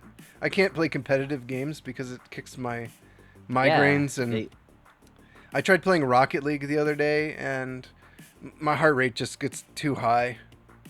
So I have to. I can't do it. Sad. Yeah. Oh, I've been meaning to ask you, what is a channel review? I saw that in the title, and I was just curious. So I'll take the first hour of, sometimes a little bit more, give or take, of the Casual Fridays, and we will do just a general overview of what could be improved and what you're doing right on your stream. Oh, okay. You want to do one? I mean, sure. The only what? How? You can talk trash about me. You've already attacked me multiple times about my mic and my setup already. It's a So scheduled thing, so I can put you on the schedule if you want. yeah, that's I'll fine. message you and we'll figure out. Yes, it's about helping you see areas of weakness and improvement, and also to tell you what you're doing right. You know how like you always want you're streaming and you want to know what's good or what's bad about your stream. It's kind of to help you get a better gauge on that stuff. I go from an artistic technical standpoint and also from a viewership standpoint, like new viewer, like not your current viewers. Right. I actually don't give a shit about your current viewership. And I think too many streamers put way too much stock. They don't care about mine either. They don't care about me. Too many streamers put too much stock in their community, with their current community, their 10 viewers, even if it's 40 people over 6 hours coming in. Right. What those people like about your stream, there's way too much stock into that. And I think if you lean too much in that direction, you start to not realize the parts of your stream that are keeping new viewers from becoming attached to that community and becoming a part of that community. So my goal is to look at it from a new viewer's angle, from all these different kind of aspects. Does that make sense? Yeah, no, that makes sense. So yeah, if you want to do it, then I'll put you on the list. Yeah, sure. You can. I mean, yeah, we can put me on the schedule, and you can mock me for an hour. I'm fine with that. Okay, I'll try to figure out where we can fit you in. I would have done it today. No, it's fine. I was on the phone when it's you true. first started, and I literally was on the phone for an hour and a half trying to fix a problem. Otherwise, I would have been in here earlier. Yeah. That's curiosity. I was like, what is the channel? I missed the channel reviews most of the time, and so I never knew what it was. Yeah, So. and this is all brand new systematically anyway. I don't even know what number we're on for this, but it's like within the first 2 months. I'm not expecting this stream and this content to be well known. Even within the IQ community, a lot of people, they ignore the IQ Discord until they need it. And then they go, oh, wait, there's stuff going on here. Dude, I get it. I mean, that's one thing I've noticed is that's the Discord in general is like most servers are pretty either quiet or there isn't much going on, you know, until someone wants something or whatever. So that's my prior experience, but it's all good. Streaming. Yeah. One day I'm gonna hire Sonny and he's just gonna tell me what to stream and I'm not gonna do anything. He's just gonna remote in and to my computer and do everything. That's how that's gonna work. I could barely even stream on my own channel. What are you talking about? I can't even stream on my own channel. You want me to do yours? Yeah. It's not gonna. It's not gonna happen. You could just pick. You know what? You can just pick the game. I'll let you. You pick the game. Oh, and that's then I'll easy. That's easy. How was the Metroid stuff going? Dude, I love Metroid. That's not what I asked. Oh, I know. Oh, you mean as far as the streams? Yes. How are generally, it was viewership was pretty solid. It was even when it was first came out, but like, how was your chat activity during that stuff? It was pretty, you know, it was not hopping and popping. There was definitely not a lot of chat interaction going on. Did you get any follows? I think I got one or two. Okay. I'm not known for 2D platformers, but also I was playing. I made it very clear. You're not known for anything, Ober. That statement doesn't make any sense. You're not known for. I'm not known. You're not known. According to my Twitter, I'm not even known. None of us are known. Get wrecked. No. Known. But what do you mean known? We're nobodies. We're just dudes. But I don't usually play 2D platformers. I actually talk a lot of trash about them. But you Metroid it's like you're a 500-year-old man, and you're like, I am. Like, I am. I'm this not is a really, brand, man. I don't really watch Korean shows. Squid Game. You know. Yeah. I love all the people that told me they don't really like, watch Asian and especially Korean dramas, and then they're like, Squid Game's so great, and I'm like, oh my god, Squid Game's good. It's good. At what level do you have to be known? I'd say if you have 1,000 regular viewers plus on Twitch or YouTube, you have like, I don't know, 500,000 plus subs. That you're a little more seated to have a known content strategy. He just tore me apart. I had like 600 views on one of my videos. Like, I thought I was there. Oh man, you're almost caught up to my Q2U video. Oh my god. But yeah, no, honestly, a lot of streamers want to talk like this, so that's a problem. It is a problem, and that's the reason I'm correcting you a little bit, is for everybody's sake, because I hear a lot of streamers that have like 6, 7 viewers, and they're like, my community, my viewers. I'm like, what viewers? The trolls that I have on the internet that stalk me is what I mean to say, okay? Like, you're putting way too much weight and stock into what you currently have versus what you need. You need what you need is missing. You got to put stock there.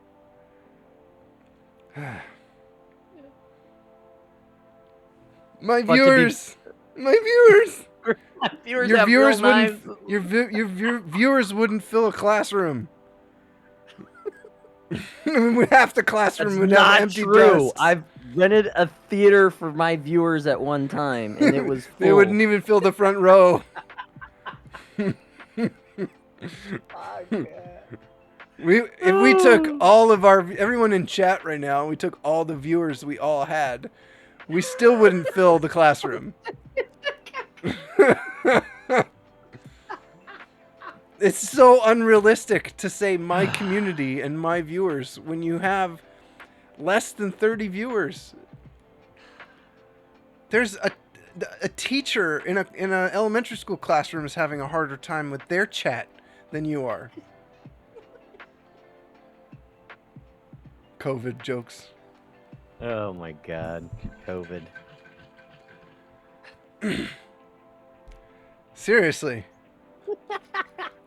If an elementary school teacher has a larger stream than you, you don't have a community and you don't have viewers. My viewers, my community. You have a class. You don't. You don't even have a class. You have a lecture. You're in a lecture hall by yourself. You have as many viewers as a stream coach. I was thinking about becoming a stream coach. Oh yeah, you're totally qualified. Yeah, that's what I'm saying. Totally qualified. Especially if you need to call me for technical advice. Exactly. It's called subcontracting. That's exactly what all the other stream coaches need to do as well. Speaking of stream coaches, we're actually going to be pretty heavily going into that topic on the next podcast. Oof. It's gonna be a good one. That one's gonna be spicy. If you guys want Snazzy Eat Your Meats and Hylian and I are all going to pretty much. Are you gonna call out Twitter mom and Twitter dad? The streamer, we're talking about the general toxicity of Twitch. Oh, okay. And the pitfalls and the dangers that people, viewers, and streamers can fall into if they pay attention to the wrong aspects. And the other toxic areas like streamer Twitter and the streamer coaches. You had a free consultation. 100% of what the streamer coaches offer in as far as good advice that they charge money for is available for free through the IQ YouTube channel and more through the IQ membership and in the IQ podcast. If you want, I was gonna say it's mostly the. If you want to know what the streamer coaches are charging you for, listen to the IQ podcast. Join IQ, and it's completely free. to get the exact same information and advice that those coaches, the good advice. There's a lot of bad advice that they'll give too. I want to sell bad advice. Yeah. Actually, the funny thing is, IQ at one point was attacked for starting the Patreon because the person said we were charging money for free advice you could find online, which is not really what a Patreon is meant to do. A Patreon is meant to like help cover costs and boost the stuff that the community can offer moving forward. And nothing about IQ costs anybody anything except for the people who are paying for it. So like IQ might have been free stuff that was free, charging. We're charging for free advice that you can get online in other places, but that's not even actually true. Nothing about IQ's website is free. That costs hundreds of dollars a year. I'm barely breaking even at this point with where the Patreon is at and the cost of just hosting, web development, plugins, things like that. There's no free about any of this. That's not even including the graphics that the artists make of their free will and their talent and skills to give you guys free stuff to use on the website. So, yeah, streamer coaches is going to be a thing. The IQ community, the IQ community itself was in a way created as a direct response to these stream coaches and like their bad, toxic practices. Stream coaches run amok. Yes. True. One of your favorite streamers on Twitch was someone who parodied stream coaches. Yeah. That's a good way to get canceled. My favorite part about the stream coaches is they always have people they're working with that have like no verified proof that what they say works. You know? Yeah, like, but they got the feelings that it works. Twitter, so that's all that matters. He's our Twitter expert, and he's got like 1,000 followers on Twitter or something. It's like, okay. He gets like 20 likes on a post once in a while. Oh my god. Oh, he got canceled? If you have 5 viewers and you get canceled, you canceled yourself. But his community left him. Yeah, his viewers, his community, his 5 friends left. 4 because he's watching himself. He has his own stream open. Oh.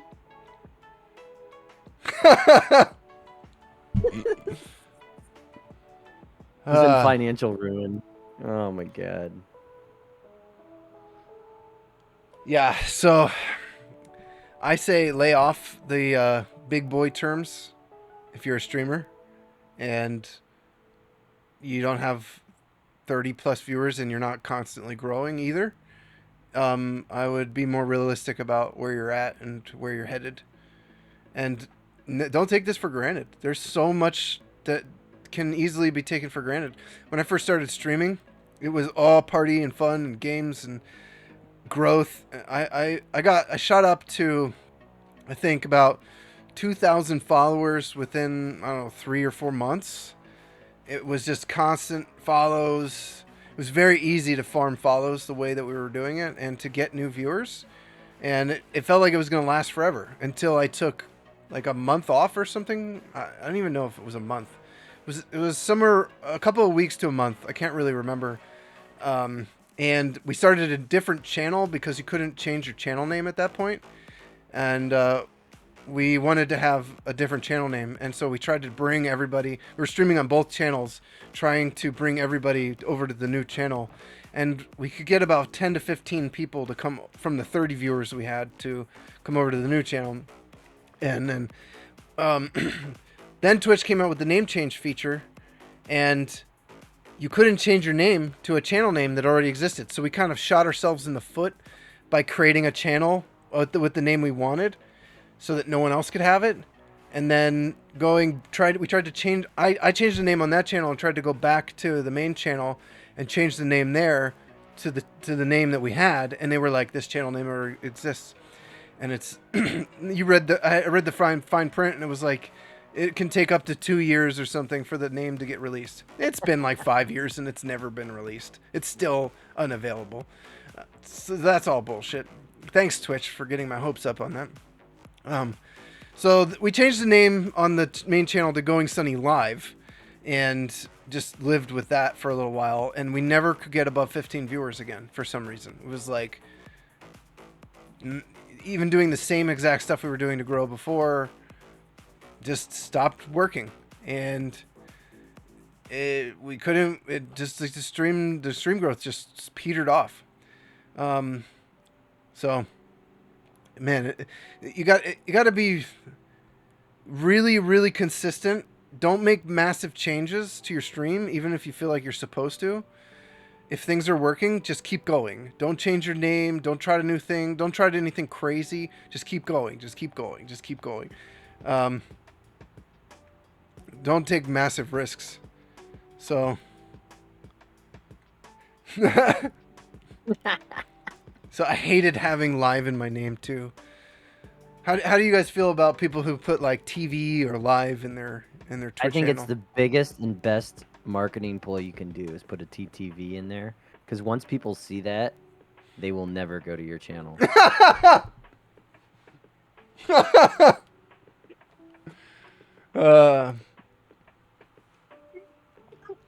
Is anybody else? OG, if you want to, you can jump into voice. There's no pressure or anything.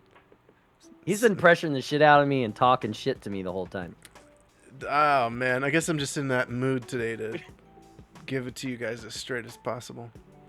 Eviscerating Ober. That's what this should be called. TTV and live, even live. Oh, I hated it. I hated having live in my name. No, it's all good. Just want to make sure you guys all feel invited.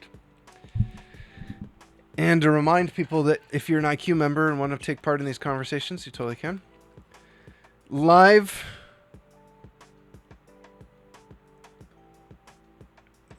was the best compromise I could find. There is one way to make TV work, in my opinion, and it requires that you have a website. .tv. If you go that far, then it like makes it a little more acceptable to me because you're like putting some greater effort into it. But I still think for a Twitch username and marketability standpoint, you're much better off not having TTV. That's redundant anyway.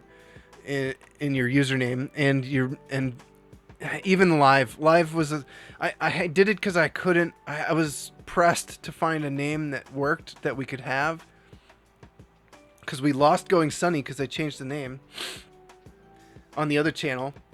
It was just I gave it up forever, and I had to make a decision and I had to do it very quickly.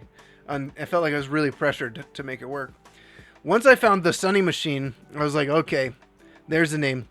That's a good name. No TTV, no live, no weirdness. The only thing that's weird about it is the is the only thing that's weird about it. And my website is thesunnymachine.com. So it was more acceptable for me to have it. If I didn't have a website and I wasn't doing any other extra branding with it, I probably would have just gone with Sunny Machine. But the Sunny Machine was fine. And I was saying the Sunny Machine all the time on my stream. So, even when I wasn't called the Sunny Machine, I was like constantly saying, "Hey, welcome to the Sunny Machine," and it just felt really natural to change the name to that direction, get rid of the Going Sunny Live. I would have stuck with Going Sunny forever if it wasn't for Twitch and their stupid name change bullshit. Seriously. Yeah. My YouTube is still Going Sunny. It says the Sunny Machine when you go there, but I actually have the URL. So you're telling people to put TTV in their name then? Yeah, that way that they never get discovered, and then I'm the only one on Twitch people watch. That way people know to avoid them. Yeah, yeah, No. yeah. I go watch the stream and be like, oh, this is a TTVer, big time. Right here, you know what this guy's a TTVer.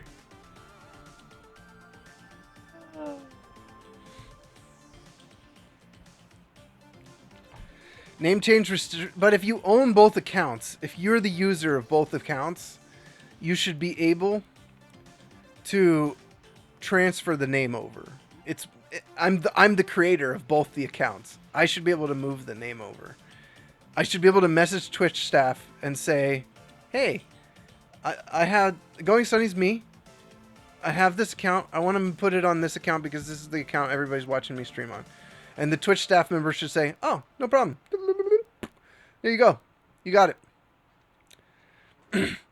But instead, it's like some weird like Chinese government restrictions where you don't want to talk to anybody at Twitch staff because they're gonna be no you can't do that, no it's gone forever, it's gone, no, It's gone to the abyss. it's like, okay, what about this makes me feel like I have a working business relationship with you, Twitch. This doesn't feel like we're in a business relationship and we're trying to make this work for both of us. It makes it feel like you're some kind of king and I'm the peasant and I have to just do what you say and live under your oligarchy crazy rule. Yeah, myth number 1, you have a business relationship with Twitch.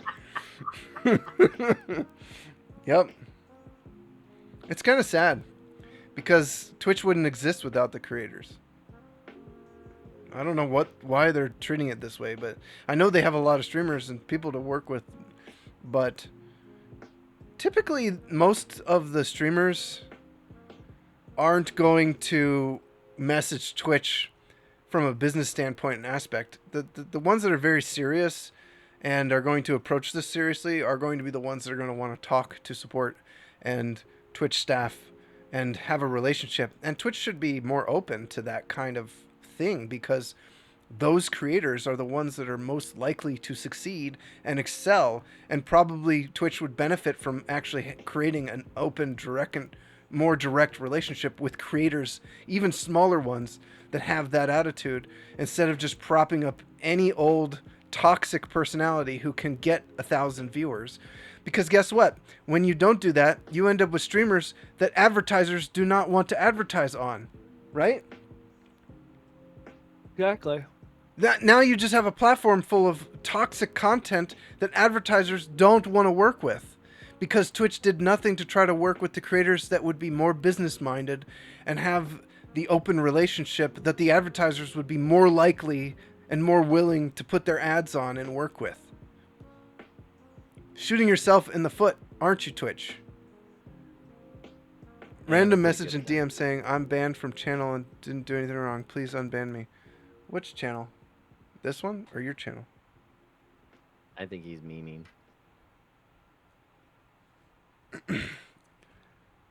Oh, you mean that's what Twitch... That's what the... Hold on, I can't hear you for a second. That's what the Twitch staff messaging is like. Well, they just need a better filtration systems so that kind of thing doesn't end up in the Twitch staff's mailbox, and that they get an automatic response saying you need to talk to the streamer or the streamer's mods, and that could be filtered through proper tools.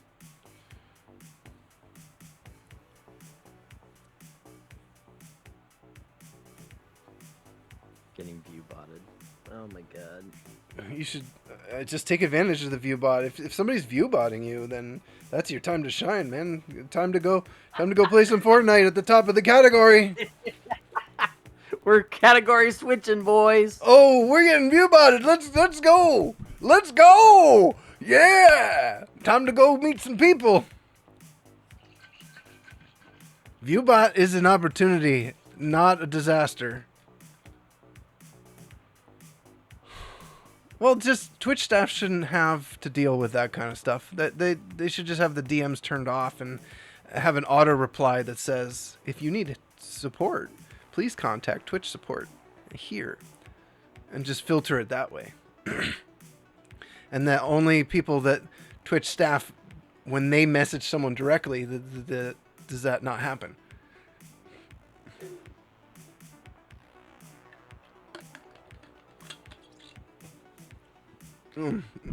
But if Twitch was a more business-minded company,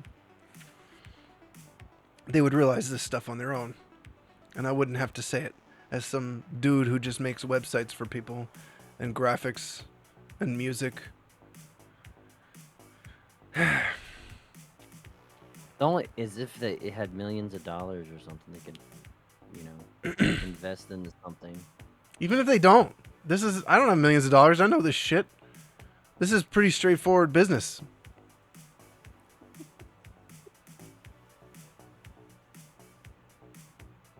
That is a problem. Twitch support. I emailed Twitch support about the name change issue, and they didn't get back to me. Probably 16, 17 months. It was insane. I forgot about it, to be honest. So there needs to be a better... They just need to make the system better. Overall. Their support system needs to be better. Twitch has a lot of work to do, to be honest. They need to be more communicative with everyone. They need to start figuring out a way to prop up smaller creators who are business-minded and will be successful, obviously. It's not hard to find a streamer that you are browsing through and going, okay, this guy's got it. This stream will work. This girl's killing it. If she just had viewers, she'd be great. Like, that's not hard. Why does Twitch not have a scouting thing where they scout people and then promote smaller streamers? That's like such a simple mechanism to do. It'd be Go ahead. Isn't that what the council they elected was for? No, Twitter? They're just to review. Like, I don't know what the council is. More than for me, it was what it looked like was just like have a diversity group to kind of go over policy and changes to make sure things are covering. They're covering their bases. Has nothing to do with talent scouting. I know. I'm just messing with you. That's also true. The council, like, case and point. They didn't even talent scout their council. They chose people that were immediately dramatically toxic to have. Not all of them, but they didn't even scout properly. They didn't even vet properly the people they were bringing on to the council. I don't know. The deer lady seemed to have it under control. The people that deserved and really should be on that council, nobody even cared or knew about.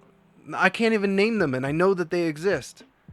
And we have Deer Lady is like that's it. That's all we can remember from the council. Like a Deer Lady. You know, I don't want to get too... I'm not trying to be disparaging in any way, but that's what people are going to call her and remember her by. It's so sad. Bye, Perm. Bye, Perm. That's true. The council is... What happened to the council? Sad. So sad. They checked their boxes on their virtue signal, and it was sent, and that was it. Yeah. Talk about virtue signaling. That was as bad as it gets, really. And honestly, I feel really bad for the people that joined the council expecting to make some kind of impact and change. Okay. I honestly have a trouble thinking of any company that is the biggest virtue signal child other than Twitch. Like, I have never seen a company that virtue signals so bad, so hard, and does nothing. Like, I just it's mind blowing. It's funny because I think Twitch actually works really hard in the background. And I think that there's a lot of people at Twitch that are unsung heroes of what's going on. And I think that there's probably a lot of things that could have been way worse that happened and didn't happen because of those people in the background, kind of influencing and making sure things go right and go well for the most part. And I as much as we want to say Twitch has a lot to improve on, which they do, but every company does. IQ as a community has things to improve on. You, the streamer, have things to improve on. That's fine. That's normal.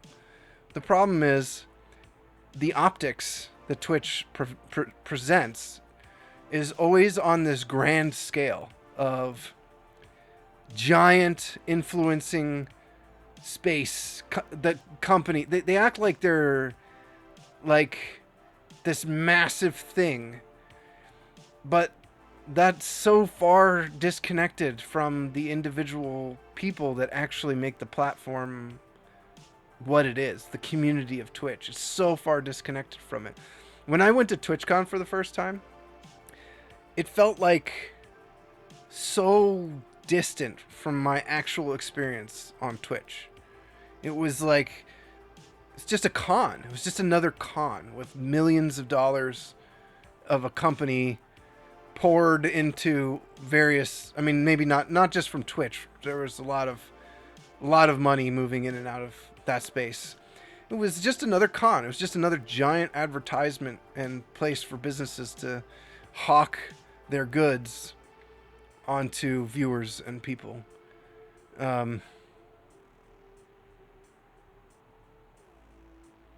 The council was a, I don't remember. Do you remember what the name of the council was? Safety council or something like that? Yeah, it was some Twitch kind of safety. It was a group of streamers that Twitch put together to help, a diverse group of people that Twitch put together to try and handle policies and things that Twitch were.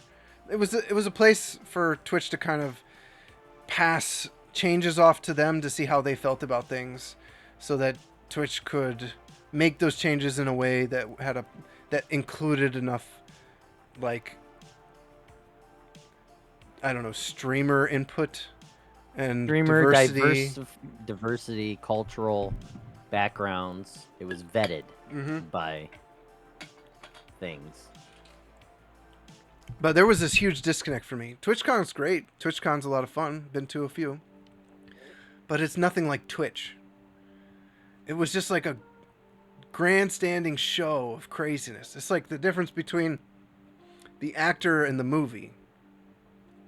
Twitch is like the actor's real life, where they have to eat and poop and sleep and go to the grocery store and deal with life. And then the movie, none of that is seen. TwitchCon is like Twitch the movie, and it's so produced, and it just comes off as very, very fake, which is kind of frustrating, actually. It would be. I've never been there. It's on the other side of the country, so I can't go. Someday. Someday, when I get over this 6 viewer hump. Yeah, six viewer hump.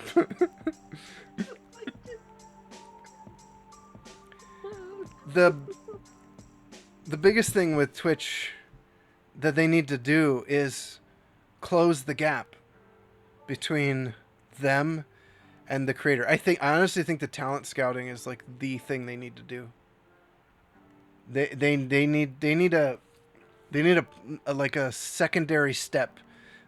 There's affiliate, which is basically anybody, right? And then and then they need like this scouted thing. Like, they can easily figure out what streams are somewhat growing, that get regular viewership.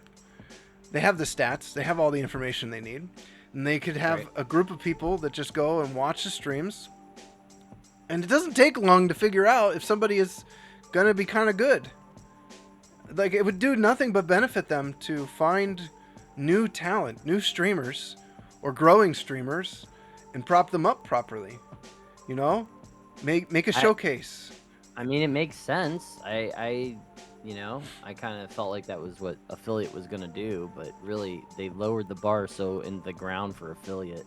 When you And need that's like just 3 viewers on average, or like.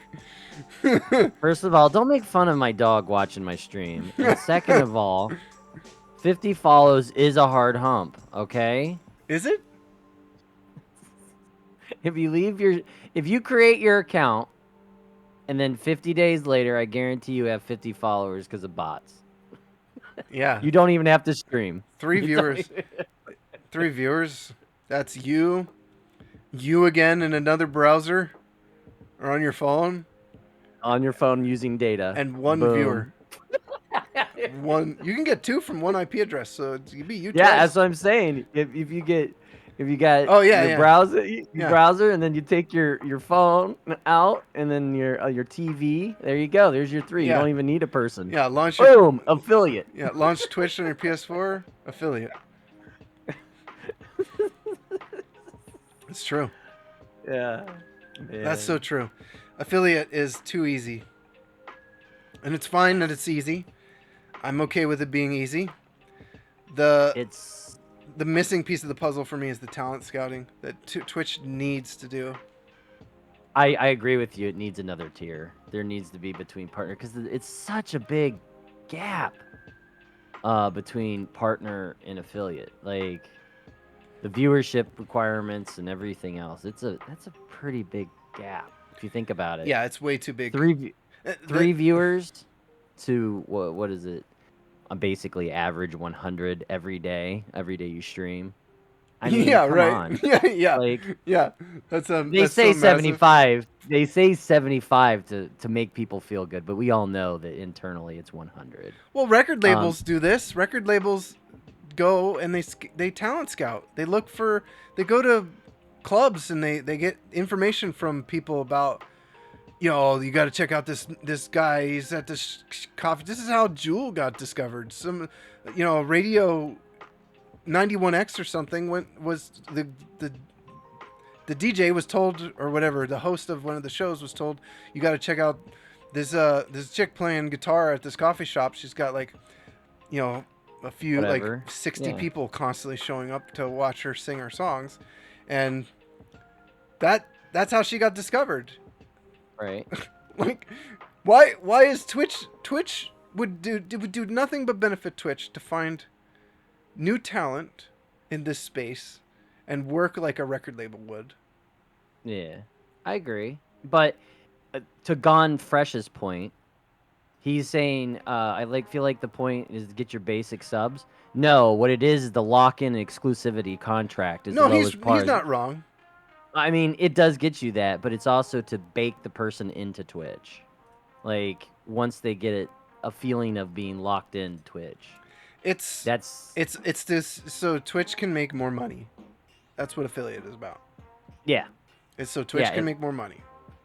Yeah.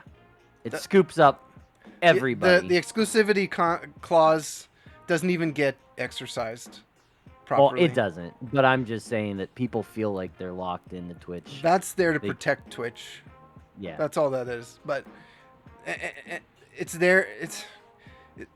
That doesn't matter to me. What matters to me, the 3 viewers is so that 2 people can use their Twitch subs on your channel. You have 2 subs and Twitch makes $10.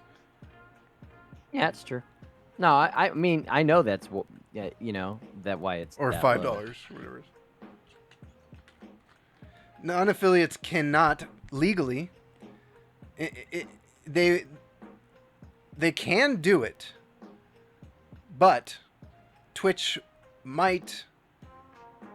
might get a summons to a court date, which I very, very, very, very, very, very, very highly doubt would actually happen to some dude who's got no one watching his stream. What's more likely to happen is if you are at 70, 80 viewers and you apply for Twitch partnership and you're also streaming on Twitch, YouTube at the same time, that they'll say no and you got to stop. Cease and desist is more likely. It comes to demand for the partnership and the number of people who are at the partnership level in the given country/region. I thought you were going to share something else. If your country region has a lot of people who qualify partnership, they're going to be more selective. Yeah, true.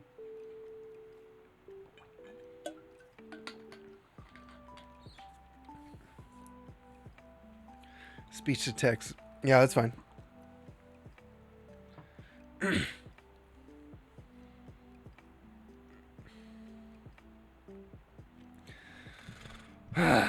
Yeah, the phone's speech to text functionality isn't where you think it would be. I have a big problem with it. I use Google Translate to practice my Korean, and it's I'll say the same thing like 3 times, and it'll come up with different translations. I'm like, oh my god, this is so stupid.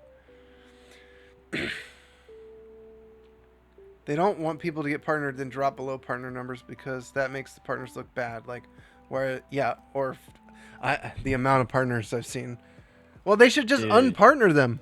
They should. Why doesn't Twitch just put it in the contract that if they lose a certain amount of viewership over a certain amount of time, let's say a reasonable amount of time, 6 months, if their viewership drops below partner level numbers, then they'll lose their partner contract. I don't understand why it's not written into the contract.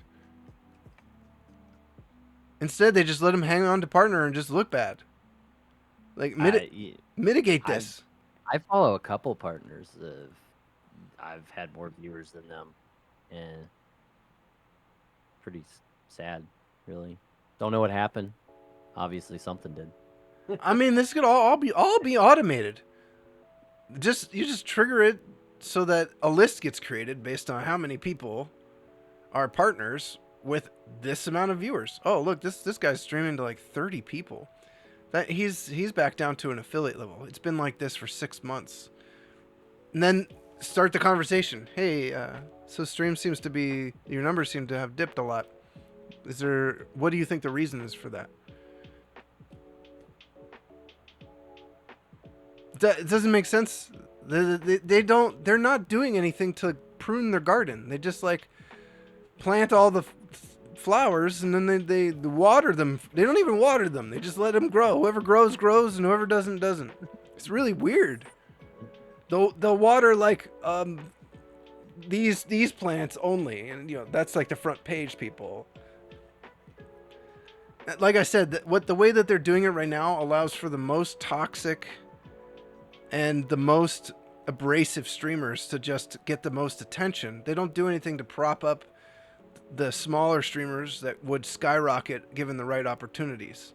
Like Jewel in the coffee shop was given the opportunity to go play her music live on a radio station, and her music on a rock station in the 90s was like requested like crazy. It's nothing like the music that the station typically plays. What if they didn't even do partnership instead of like tiers? I mean, I think that's how they should be doing it in the background. That doesn't have to be like a foreground situation, right? You can have tiers of partnership that's a part of their relationship with the streamer.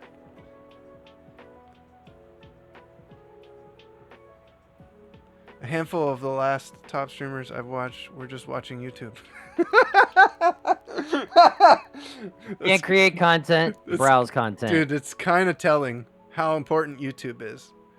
I've been trying to tell people this. I know it's like I'm the one person in IQ leadership that it has the opposite perspective of how important YouTube is and all this stuff. The other leaders and I, we've had conversations about it. I told them how important I think YouTube is and that they should focus on some YouTube content.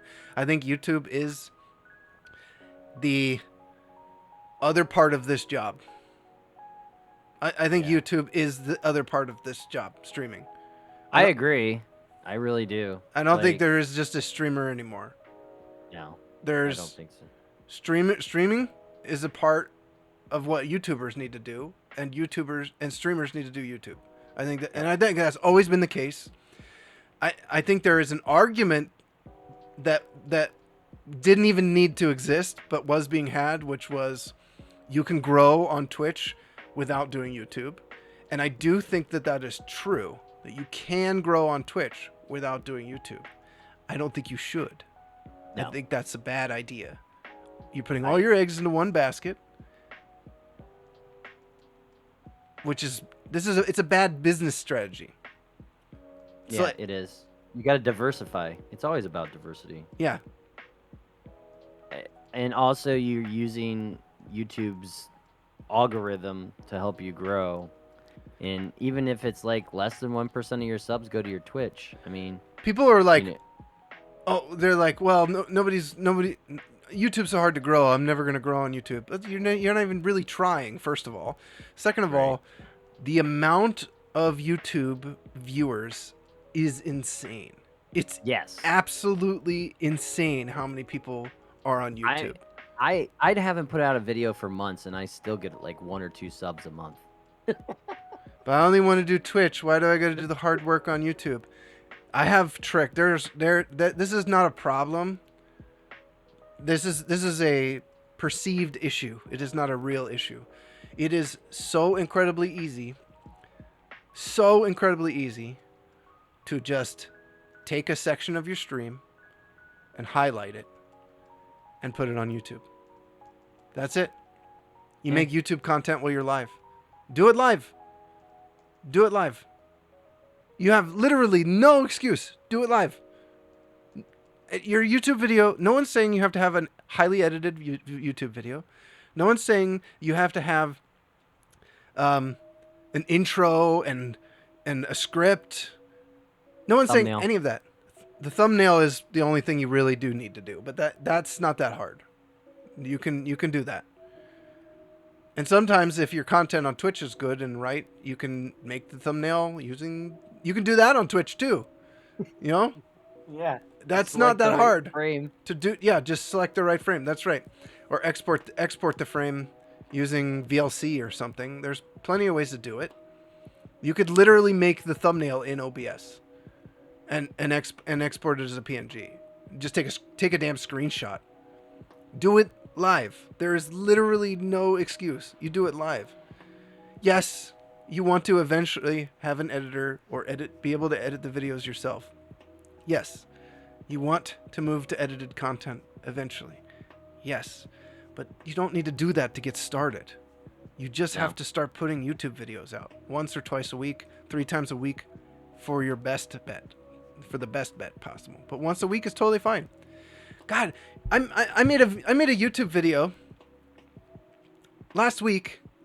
Was it last week or was it this week? Might have been this week. I don't know when I uploaded it. I made a YouTube video for my YouTube channel. All I had to do was turn on my Dreamcast and hit record in OBS. That was it. That's the entire video. I turned on my Dreamcast and I hit record in OBS. And then I uploaded the video to YouTube. No editing, nothing. That's the video. I mean, I'm not saying I have 1,000 views, but it's been out for, I don't know. Let's look. Money where mouth is.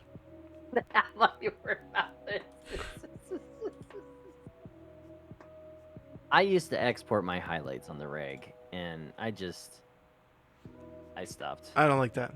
Okay. I published it on Halloween, so it's been a week, right? It's Sunday, so it was this week. So it was last Sunday. It has 55 views, 3 likes. The day before that, I published a video, same exact thing.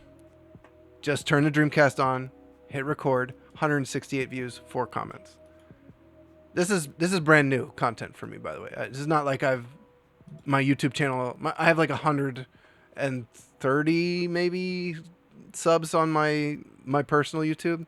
I have a Doom Resurrection video, which was gameplay and a little bit of voiceover in the beginning. 617 views, 22 comments, 28 likes. Man. That's from October 23rd. And that I did that one. That one was like the right timing. That one makes the most sense because I knew what was being searched. That one's the Doom 32X Resurrection video. Like a few days after everyone had made all these Doom Resurrection, like the other YouTubers in the retro category space had Right. made videos on it, and I knew my video would get recommended and be pushed to more people if I had made a Doom Resurrection 32X video. Especially since it was like original hardware retro tink. So, the hardest part about YouTube is figuring out what to make in the right timing, but also you want to make stuff. But just make it while you're live. Just hit record. Just be like, okay, everybody, tell your chat. All right, I'm gonna make a YouTube video right now. If anything is like good, if there are any good moments later in the stream that you feel like I should put in the YouTube video, clip it, and I'll download the clip and I'll put it in the YouTube video. Or you can set up a bot. Streamer.bot has a command you can set up a command to make clips. Streamer.bot has a command. Exclamation point clip makes a clip for you. This is you can hook it to a hotkey, so you push a hotkey. You can make literally numpad 0 an automatic clip for your stream using Streamer.bot. Streamer.bot. Sponsored by Streamer.bot. Streamer.bot. I need to contact him. I can because I signed up for his Patreon, so I want to contact him and be like, hey, so I'm going to push your product on IQ members. So I love that bot. I've been really exploring the shit out of it. Streamer.bot's great, yeah. Dude, I'm sold. Like, yeah, it's crazy. And it doesn't seem to take up a lot of resources. Nope. I don't feel like a heft on my system or anything. I didn't even notice it. So, yeah. No. Make YouTube content. Take 10 minutes of your stream and make a YouTube video out of that. It's not that hard. Just hit record. Be like, hey, what's up? Welcome back to the YouTube channel of here's my weird YouTube personality where I'm talking to the camera and smiley and yeah. I mean, you're on stream anyway, right?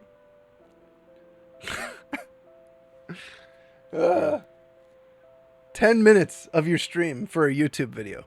Because what happens is you put that video on YouTube. If you can figure out good content, it's even better. But you need to start practicing the process at least, so that at least you get down the workflow of creating the YouTube video. Then you'll get better at it. And then you'll figure out, I just watched this YouTube video on Doom Resurrection 32X. I have a 32X. I can make a YouTube video on that. I'll do that on stream even. I'm just going to turn on my Doom 32X. I'll turn on my 32X and plug it into the stream. So for me, I'm in the retro space, so this helps because I can literally, I did disregard Fresh. I can literally do that. I can do whatever. If a new game or mod or patched ROM comes out, I can throw it on a console and actually play it and make these videos very easily. Plus, I have the Mister. So figure out workflows. Like I've set myself up, right? I'm set up to be a retro content creator. Right. I've already put in the work to make that all happen. Figure out what you want to, what you can make. What do you like on YouTube? What do you watch? Like what kind of YouTube videos do you typically enjoy watching? And how can you, is there enough room for you in that space? If it's news, you're probably not going to be able to cut through the noise of the news YouTube videos. Retro gaming? Yeah, there's plenty of room. There's a lot of room for good retro gaming content. Videos with like the worst production and the crappy content, horrible resolution. They're getting views, man. There's a lot of space for good content creators in there. Gaming, console mods, repairs, soldering, micro soldering. There's space there. There's if you're into mental health and nutrition, that those two together, not separated. There's space there. If you're into audio production, there's space there. If you're into video production, there's space there. There's not as much space but there's just space.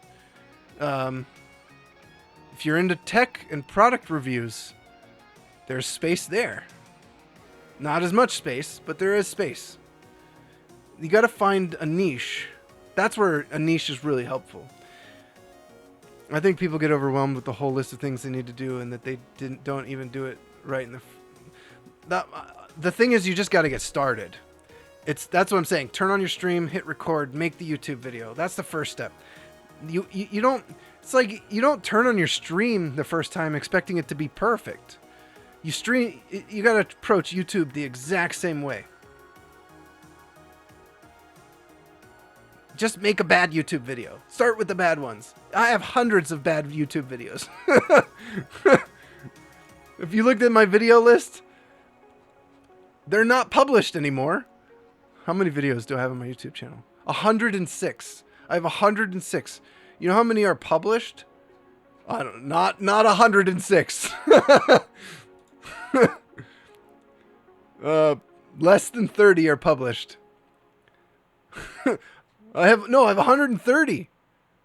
It says about. I don't even know how many I have. So make bad YouTube videos. Start there, then make good ones.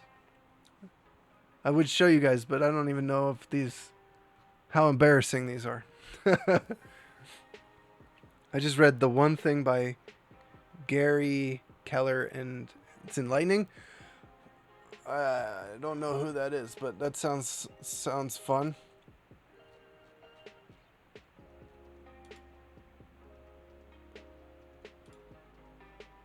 Ober, so where are you at YouTube content?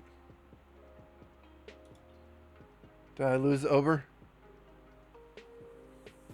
Well, Ober's left us.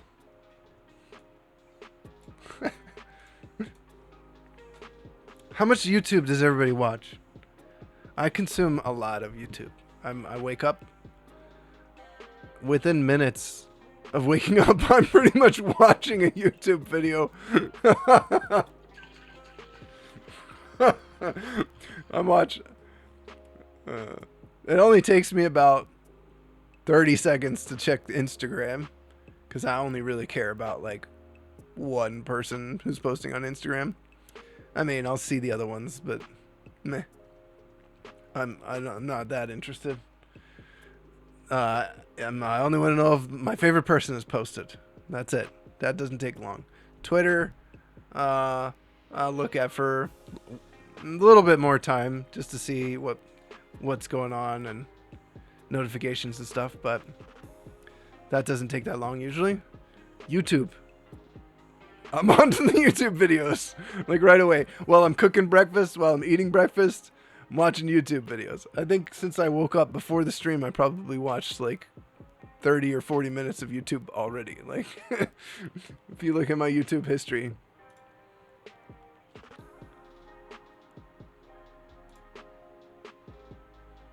One, two, three, four, five YouTube videos today already before I even streamed. So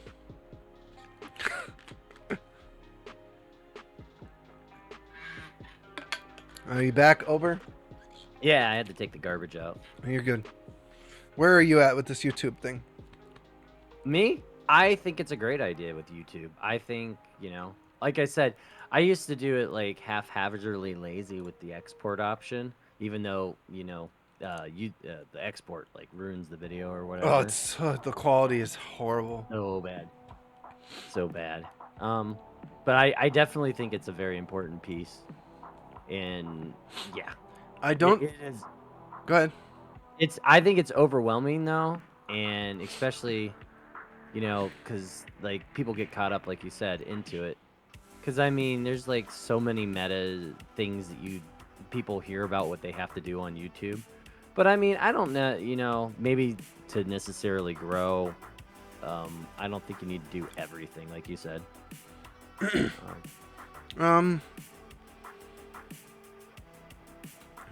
Yeah, I just think you have to go. I think you have to get started and improve as you go. Create a workflow. That first YouTube video on the IQ channel where I'm do that OBS overview, I did it exactly like a live stream. The intro video, the intro part of this thing is a scene. It's just like a scene I set up, and then I changed to my camera, and then I changed to the scene. It did it exactly like a live stream, and just recorded it and put it up. It was all done in one take. There was no editing. You don't have. Yeah. It doesn't have to be this complicated thing. It doesn't have to be a perfect video. It needs to be a video. It needs to be on YouTube for people to find. That's the trick. The trick is to have a YouTube video that the algorithm will put out there. Like, so yeah. Yeah, if you're watching YouTube content in a space that you know there's room for you to be a creator in, then that helps a lot. That's what I was talking about while you were gone. So yeah, I kind of figured that's where you're going with it, so I was just like, okay. It does help. It makes sense. It does, yeah, absolutely. And I think it's kind of interesting is I think that bigger genres do very well on YouTube because the algorithm just constantly keeps that tunnel and feeding going. Like it depends. It really depends on how many creators you're competing with. Yeah. If you're competing with a bunch of massive creators, it's probably there's less demand for you to make the video, and you're less likely to have people actually watch it. Like the reason the Doom 32X video is doing well is because there's a lot of space. If you type Doom Resurrection 32X, my video is going to be towards the top of that list. Even when there was like no views on it, even when it first came out, right? Right.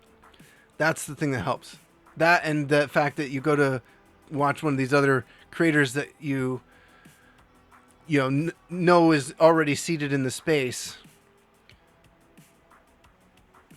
What helps is if you do some research, a little bit of market research to figure out who's making what in the space already. Like I can tell you the retro YouTube creators that are consistent, and they're not, I don't look at them as competition. I look at them as inspiration, and almost like if I'm going to do this, I should be trying to be at their level or close. But if you look at my videos, they're not there yet. So you don't have to put out your early videos as if you just need to be discovered. You need to be found. You need people to subscribe and watch your videos and know that you make cool stuff. And then you need to start moving in the direction of the creators in that space that you like, so that, you can get more well seated in that community. Right. This is the same thing with Twitch. It's not any different. You watch if you're playing in the Soulsborne community, you should learn who the other Soulsborne streamers are. Right? Yeah. No, I 100% agree with that. You should watch them. See what their viewers like about those streams. Be inspired by those streams. Inspiration. That, and then you want to be one of the people that people watch to be inspired by. Yeah, that's kind of the goal, right? Yeah. Get to know it's easy for me because I already love retro gaming. I love retro and classic gaming consoles, all the whole space. I love gaming, period. But I watch a lot of the modding videos and the people who are interested in. I call it's like new retro, right? Like Doom 32X sucks, but Doom 32X Resurrection is a patched ROM that makes Doom 32X good. It's a new retro game. It's a new retro game. It's new retro. Oh Right. my god, new term today. It's like modern retro. Modern. Like my console stack behind me they're modern retro because they're hooked up with mods and EverDrives or wireless controllers. Like my Super Nintendo is like the most modern Super Nintendo you could probably get, right? Other than Super Nintendo, Super NT or something. Right. I feel like the Mister is stuck on this game. Sometimes Trying to get my. I hate this. but I think too many people are dismissive of YouTube. And I'm not personally. I'm not dismissive of it. I'm more of overwhelmed by it, and I that is a dabbled, problem. Yeah. and I'm dabbled in it, and I'm just like, I can't. This is a You know problem it. that can be solved, though. Oh yeah, no, I'm not. It's definitely a me thing, but yeah, it's. It's a problem, but it can be solved. You don't have to make a YouTube channel alone either. No, You that's could true. you could find other people that need a YouTube channel and they need YouTube content and make a YouTube together. Make a podcast. Podcast is the easiest way to get YouTube started. It's And it true. lets you syndicate on every platform. You can listen to the IQ podcast everywhere. It's available everywhere. Talk about discoverability and exposure. What else could you possibly want to have working for you? Your entire content is available on Spotify, iTunes. It's everywhere. If the podcast is available, if podcasts are available, it's there. And it's on YouTube. Easy. Yeah. Super easy. Podcast is the most underrated and underutilized content of pretty much all streams. I think all streamers should be fighting for the podcasting space and making YouTube videos that way. That's a great way to start. So, Yeah, I think I like the idea of podcasting.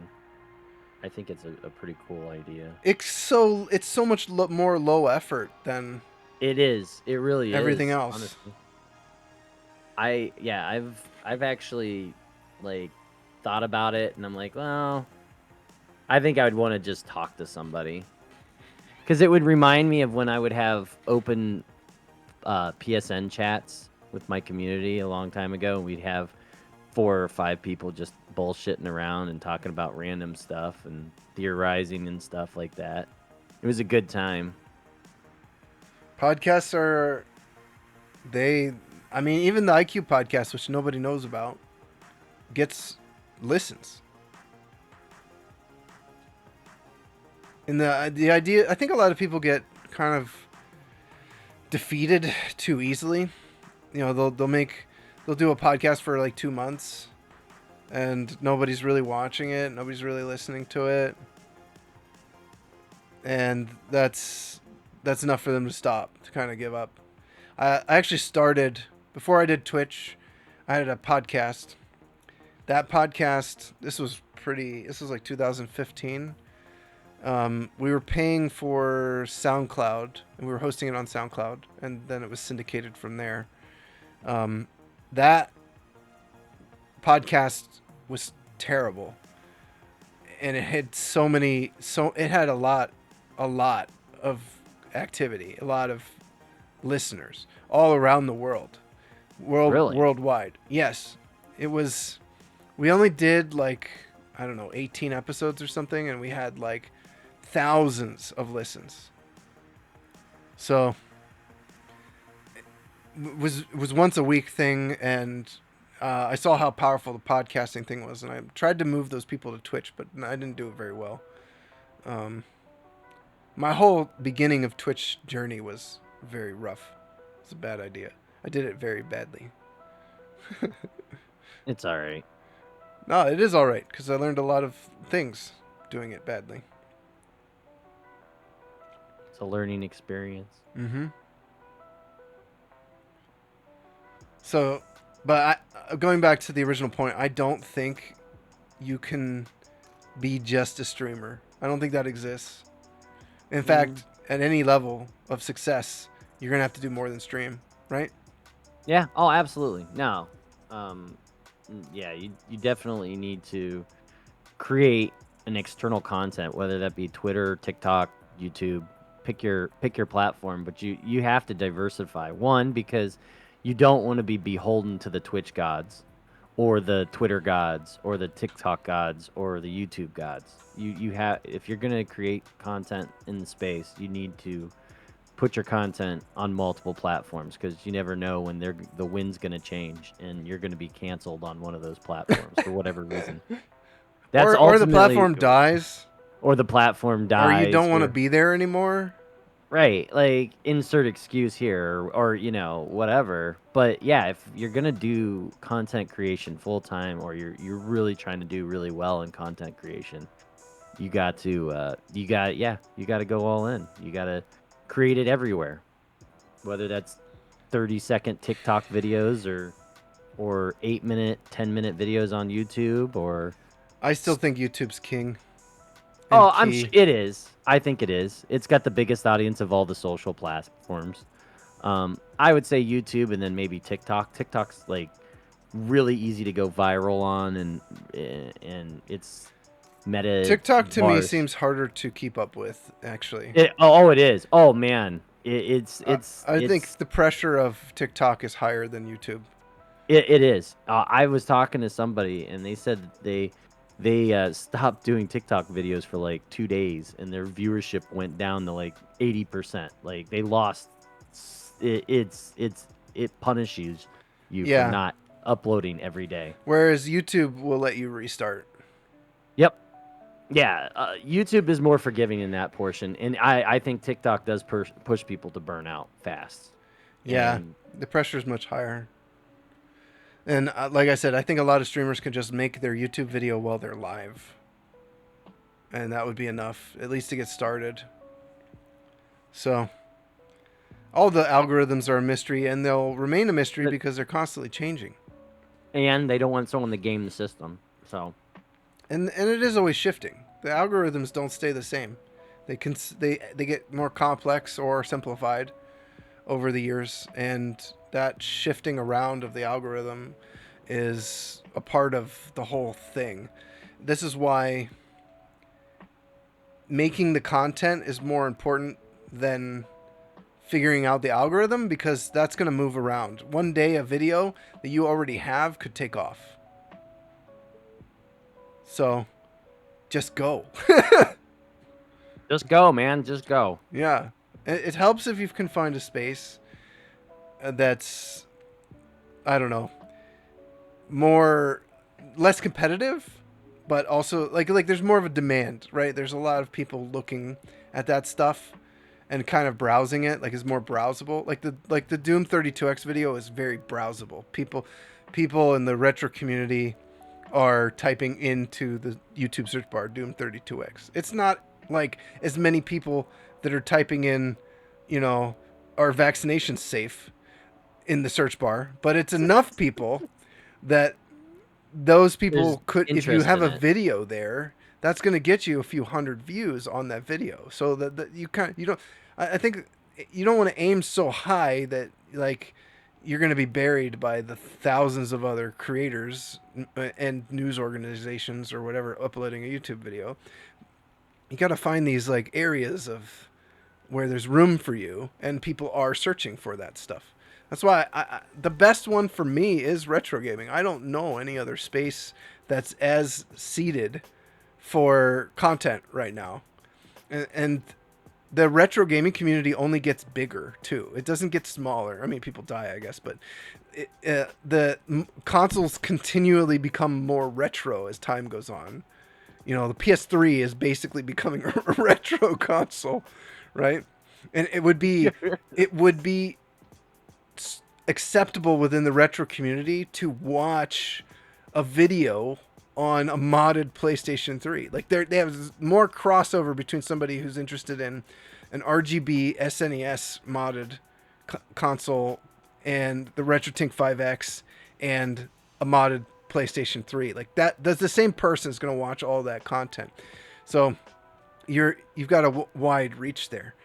If you're really into, I don't know, candles, make videos about candles. Like, what are you into, right? Where there's room for you. If you're really into hygiene, make videos about hygiene. There's space. There's plenty of stuff. If there's even on Twitch, I think there's room for that stuff. I think a lot of viewers would actually be interested in watching a streamer talk about their personal habits, sleeping, food, nutrition. If it's something the streamer is like into and cares about, that's what matters. If the person is passionate enough to talk about the subject within some depth, and that they have some experience with their own, how they deal with things, how they approach things. Isn't that how like Ben Rice's channel is good? Because he's into nutrition and exercise, right? Right. This is where a lot of Twitch streamers fail, is they have no niche in their own content, and the game is not enough, right? That you're a good example of this. Over, we can end on this. Actually, this is a good way to wrap things up. We're gonna end on beating me up. Yeah. Thank you, I appreciate You're welcome.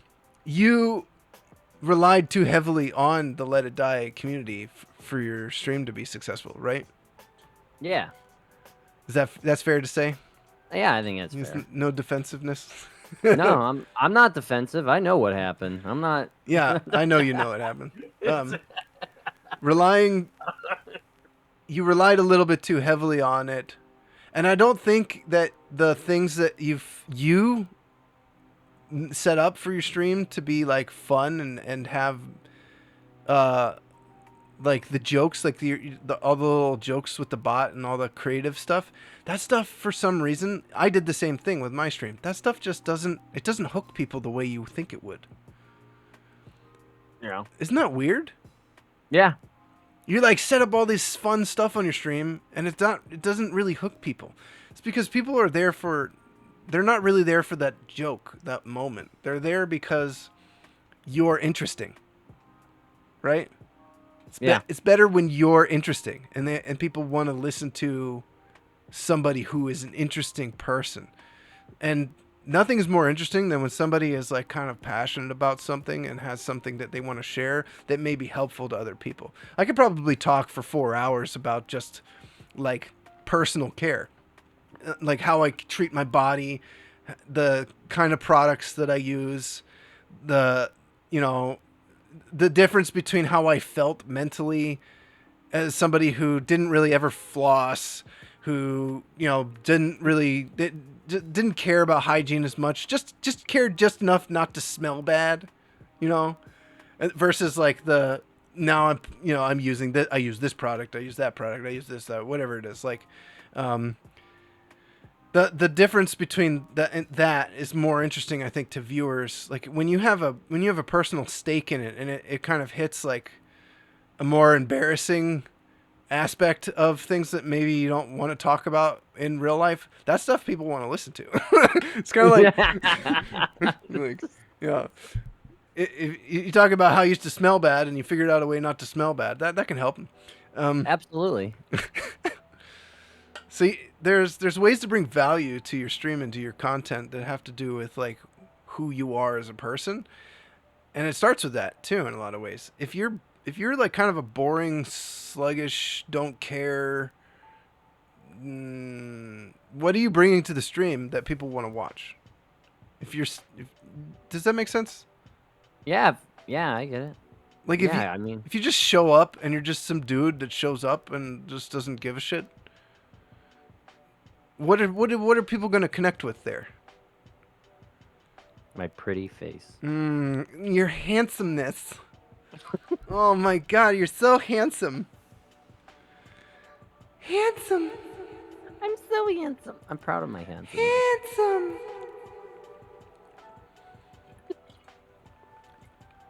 Yeah, and we all got dad bods now, right? So yeah, pretty much. And that's the end thing, right? I'm working on getting rid of mine. I'll do the ab reveal. That's the plan. The ab reveal? Yeah. Oh my god. Because I got the belly. Still got that belly fat. I have some weight to lose still. Weight loss is a tough one. That's a tough one. And there's a lot of contention and like disagreements. Yeah, and there's like, so many, it's like, a lot it's of a hard different topic opinions. for streamers. Yeah. That's a lot of different opinions too. Health is a real tough one. Most streamers are not healthy. No. Health is not important to them. Health has left the building. I've watched. I know when I first started streaming, one of the streamers that I was watching and was really close to partnership died, and Oh, that was really heartbreaking and sad. And he killed himself, not suicide, but like died just from shitty eating habits. the way he treated himself and his food, the nutrition, the exercise. The streamers and viewers are also tend to not be healthy either. So it's the whole gaming culture in general. That's why I like Healthy Gamer and streamers like Ben Rice and the other health promoting streamers. Um, they're they have a good impact, and I wish more streamers would take it seriously. And I think there's actually like a good value there, because if you make yourself healthy, you feel better. And if you can encourage other people to do that stuff, then you're more likely to have a successful stream, because people will feel inspired to maybe take care of their Be health, healthy. be healthy, and then when they feel better, they're glad that you inspired them to feel better. That can be valuable. I'm not There's a saying lot of value there. like, look, I'll say it like this too. You don't have to be like Mr. Push Up, or like I'm gonna do like A lot of people think that like in order to promote that, you have to be doing some kind of like exercise, and that's not true. That is not true at all. That some kind of exercise is true, but it doesn't have to be push-ups and sit-ups and jumping jacks and that kind of stuff. You know how many fat streamers? I'm sorry, guys. I love you. Damn, I But feel like you're overweight, you're unhealthy. I shouldn't say fat, but it's true. I'm fat still, so I just hide it underneath my clothes. The amount of unhealthy overweight streamers that are doing like jumping jacks and push-ups, and seemingly it's good. I'm glad they're doing healthy things. They're doing that, but that doesn't change anything. 2 years later, and they're still. Yeah. You know why? You can't run away from your fork. So. Yeah, you can't run away from the fork, man. So, I've let's see, since July. In July, I weighed 225 pounds. Today, I weigh 203. Okay. So, I'm getting close to have lost 25 pounds. And my goal weight is like 181, maybe 175. We'll see. I have to see. I don't know what I'm going to look like when I get there. It's all about the abs. It's all about the abs. And the thing that I've done, I did keto since July 2020, and I lost that took 10 pounds off. I broke keto for a week while Tacos came to visit, Detective Tacos. And I gained 5 pounds back. So I gained half the weight I lost in almost a year and a half, because I was doing a very high calorie keto diet. I wasn't really gaining weight, which is good. But my body found like a balance that I'm not blaming Tacos. It was that was the plan. The plan was to break keto. And I was just tired of it. I was just tired of being not tired of keto, but tired of not losing weight. So I went more hardcore. I went more towards carnivore. So, and it's much easier to control your calories that way, and eat less. Eat more that's satisfying for longer periods of time, and eat less. So carnivores actually help me lose the most weight. And the other thing I do is I walk. I go for a walk. That's it. I have weights to lift and stuff. I haven't lifted in a while. And I'm going to start lifting at a certain point, because I am losing so much weight. I'm going to have some loose skin probably. So hopefully not, but it'd be nice to like fill it back in with some muscle. So I do plan on incorporating lifting. Once I can start adding calories back into my diet, basically. Yeah, fresh. You should just look up what I'm doing, because it actually can help reverse all that. But nutrition is a hard one, because there's very loud people that are very anti-meat, and I understand where they're coming from and why they say those things. Um, Scientifically speaking, I don't really agree with them for many, many reasons. I do agree that like our treatment of animals and stuff is poor, which is why I try to buy from food that's humanely raised and treated and stuff. But I think the arguments are much more complicated. That argument is so complicated it's hard to get into, which is why a lot of people don't even bother. Like, I'm afraid. I'm Yeah, you afraid to don't tell want to get people my into. diet. Yeah, dude.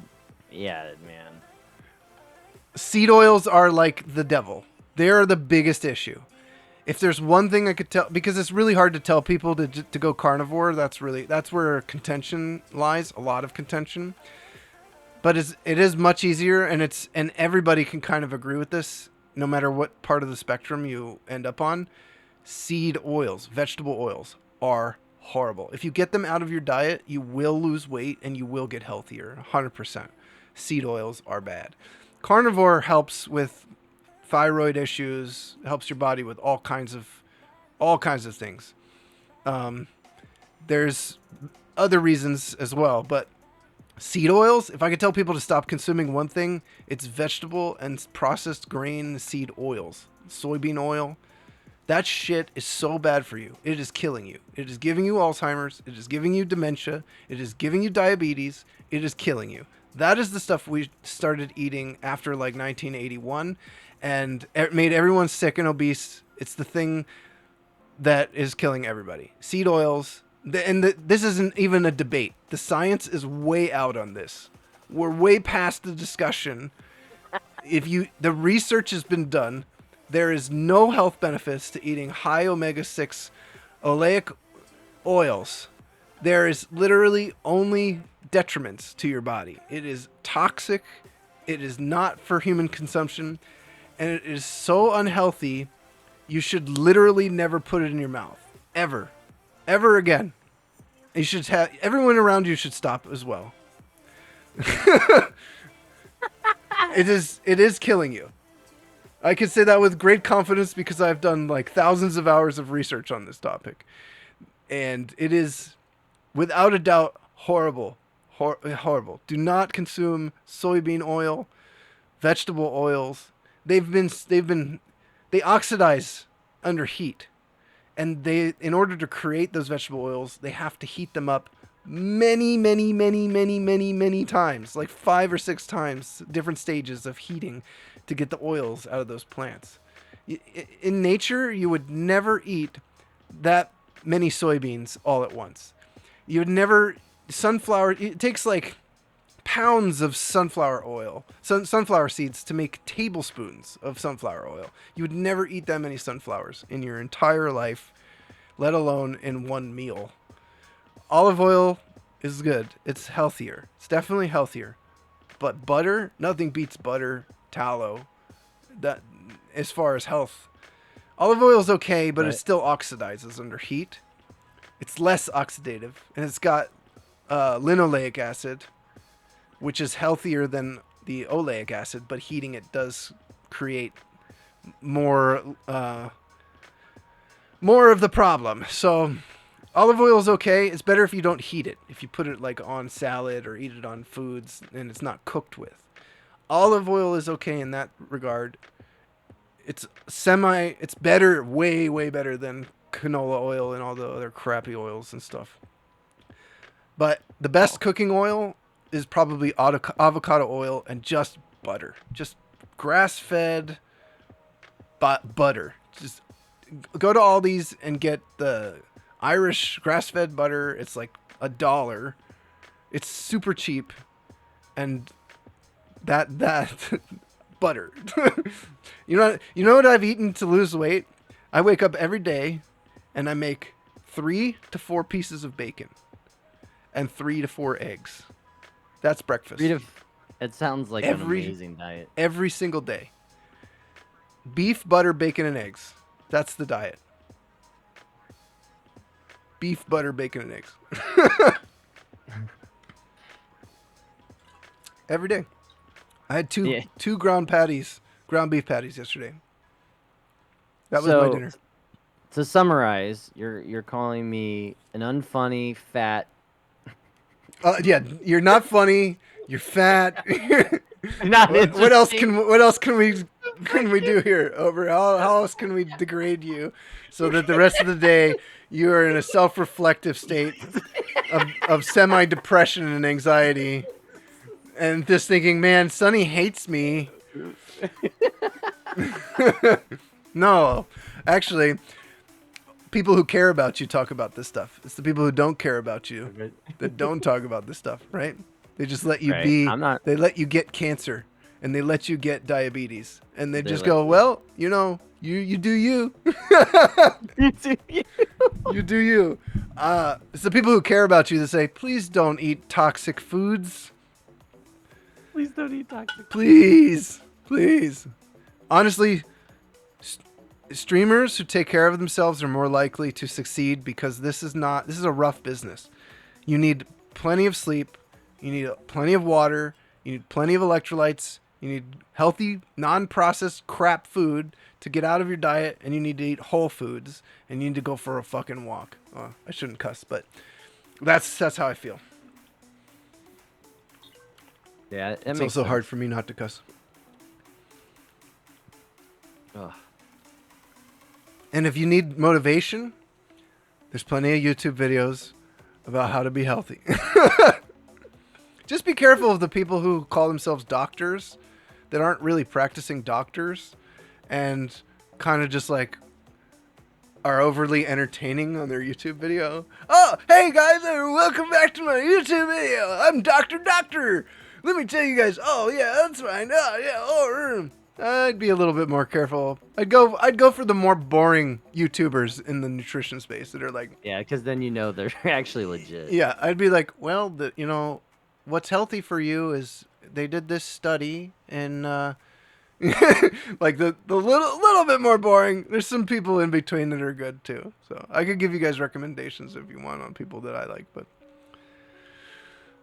now the Yeah. preservatives in bacon cannot be carcinogenic. That's heating all that's just like all food that is heated is carcinogenic. But the amount of carcinogens that we consume is an important point. Um, the there's actually a big myth. I don't want to get into it too much, but the thing that you're talking about is probably the nitrates in bacon, and there's more nitrates in celery, so you better not eat celery. Vegetables have more nitrates in them than bacon does, even when they add the nitrates in. And your saliva, by the way, also makes the nitrates. You consume more nitrates by swallowing your saliva than you do in bacon. You'd have to eat like a literal ton of bacon in order to get cancer from bacon and have the nitrates be an issue. It's so little nitrates. It's that whole thing has also been heavily researched and debunked. It's just that the myth is still propagated because people don't know the new information. All they know is they heard once on the news or from some doctor that nitrates are a problem, without even realizing that our own saliva produces more nitrates than the bacon ever will. So don't worry about the nitrates in processed meats. They're actually not a problem. And you're going to consume carcinogenic food if it's been heated. I mean, you could eat a raw diet. You could eat a raw diet and not eat any carcinogens, but I think that's going overboard. The people, there are still native groups of people that eat plenty of ridiculously charred, overcooked meats, like the entire animal, and they don't have any rates of cancer. They have zero, even skin cancer from the sun, being out in the sun. So there's been a lot of more studies and a lot more information on nutrition and health over the past even 10 years that people are just not aware of, especially doctors, which is kind of sad. Doctors are the least educated when it comes to nutrition, which is so weird. But you go to the doctor and they're going to give you information that's like from Ansel Keys and wrong. So Anyway, the overarching point is care about your health, because this is a health deteriorating job. It will deteriorate your mental health. It will deteriorate your mental health and your physical health. Speaking of which, I gotta go have dinner because it's a little bit past my dinner time. But Oh, okay. I really do think, I hate to be a loud voice, but I shouldn't. I'm feeling better, feeling good is more important than your stream doing well. And if you don't feel good, your stream's not going to do very well in the first place. And in fact, if it does, you're screwed. You're totally screwing yourself, because there's going to come a day where you can't turn it on anymore because you don't feel good. You feel so bad that it takes over. Don't do that. You know how many streamers I've seen that need a break? Most of them, because it's a pretty vicious space to be in the first place. Oh, I gotta take a break. I can't do this anymore. I need a break. I'm just not feeling it. I'm not feeling it. I'm just, yeah. That's, yep. You needed a break. Well, Sonny, I gotta get going. Yeah, I do too. So this is good. So we're ending on a happy note here. Yeah, apparently. I just want people to take care of themselves. Figure that out, whatever that is, but take care of yourself. Take care of yourselves. Don't be me. I think what he's trying to say. Yeah, definitely don't be me. Don't be the way. Don't be past me. Be current me. Current me is much better than past me. Much better. Much better. Even though past me felt better in some ways before my crash. But my goal is to make current me feel better than past me ever did. So, all right. Thank you guys for hanging out. If you're watching this on YouTube and you feel so inclined, please hit the subscribe button and the like button. Leave a comment if you have any questions. If you want to join IQ, go to infinitequality.live and take part in our wonderful community. We have a few hundred members that, well, I should say less than 200, but more than 150. We have a good group of streamers that all like to hang out and talk in our Discord about all kinds of things, whether it's how to make your microphone sound better or what camera to buy, what games to play, how to deal with a troll. It's all there. We talk about all the stuff. If it's streaming related, we talk about it. So please take care of yourselves. And thank you, Ober, for joining me. Thanks, Fresh, and everybody else who's lurking in the chat. Really appreciate you guys. We will see you on Sunday for the monthly art stream on the IQ channel. So just a couple days away. All right. Everybody have a good one. And go for a walk. Eat something healthy. Okay? Thanks, Ober. You're welcome.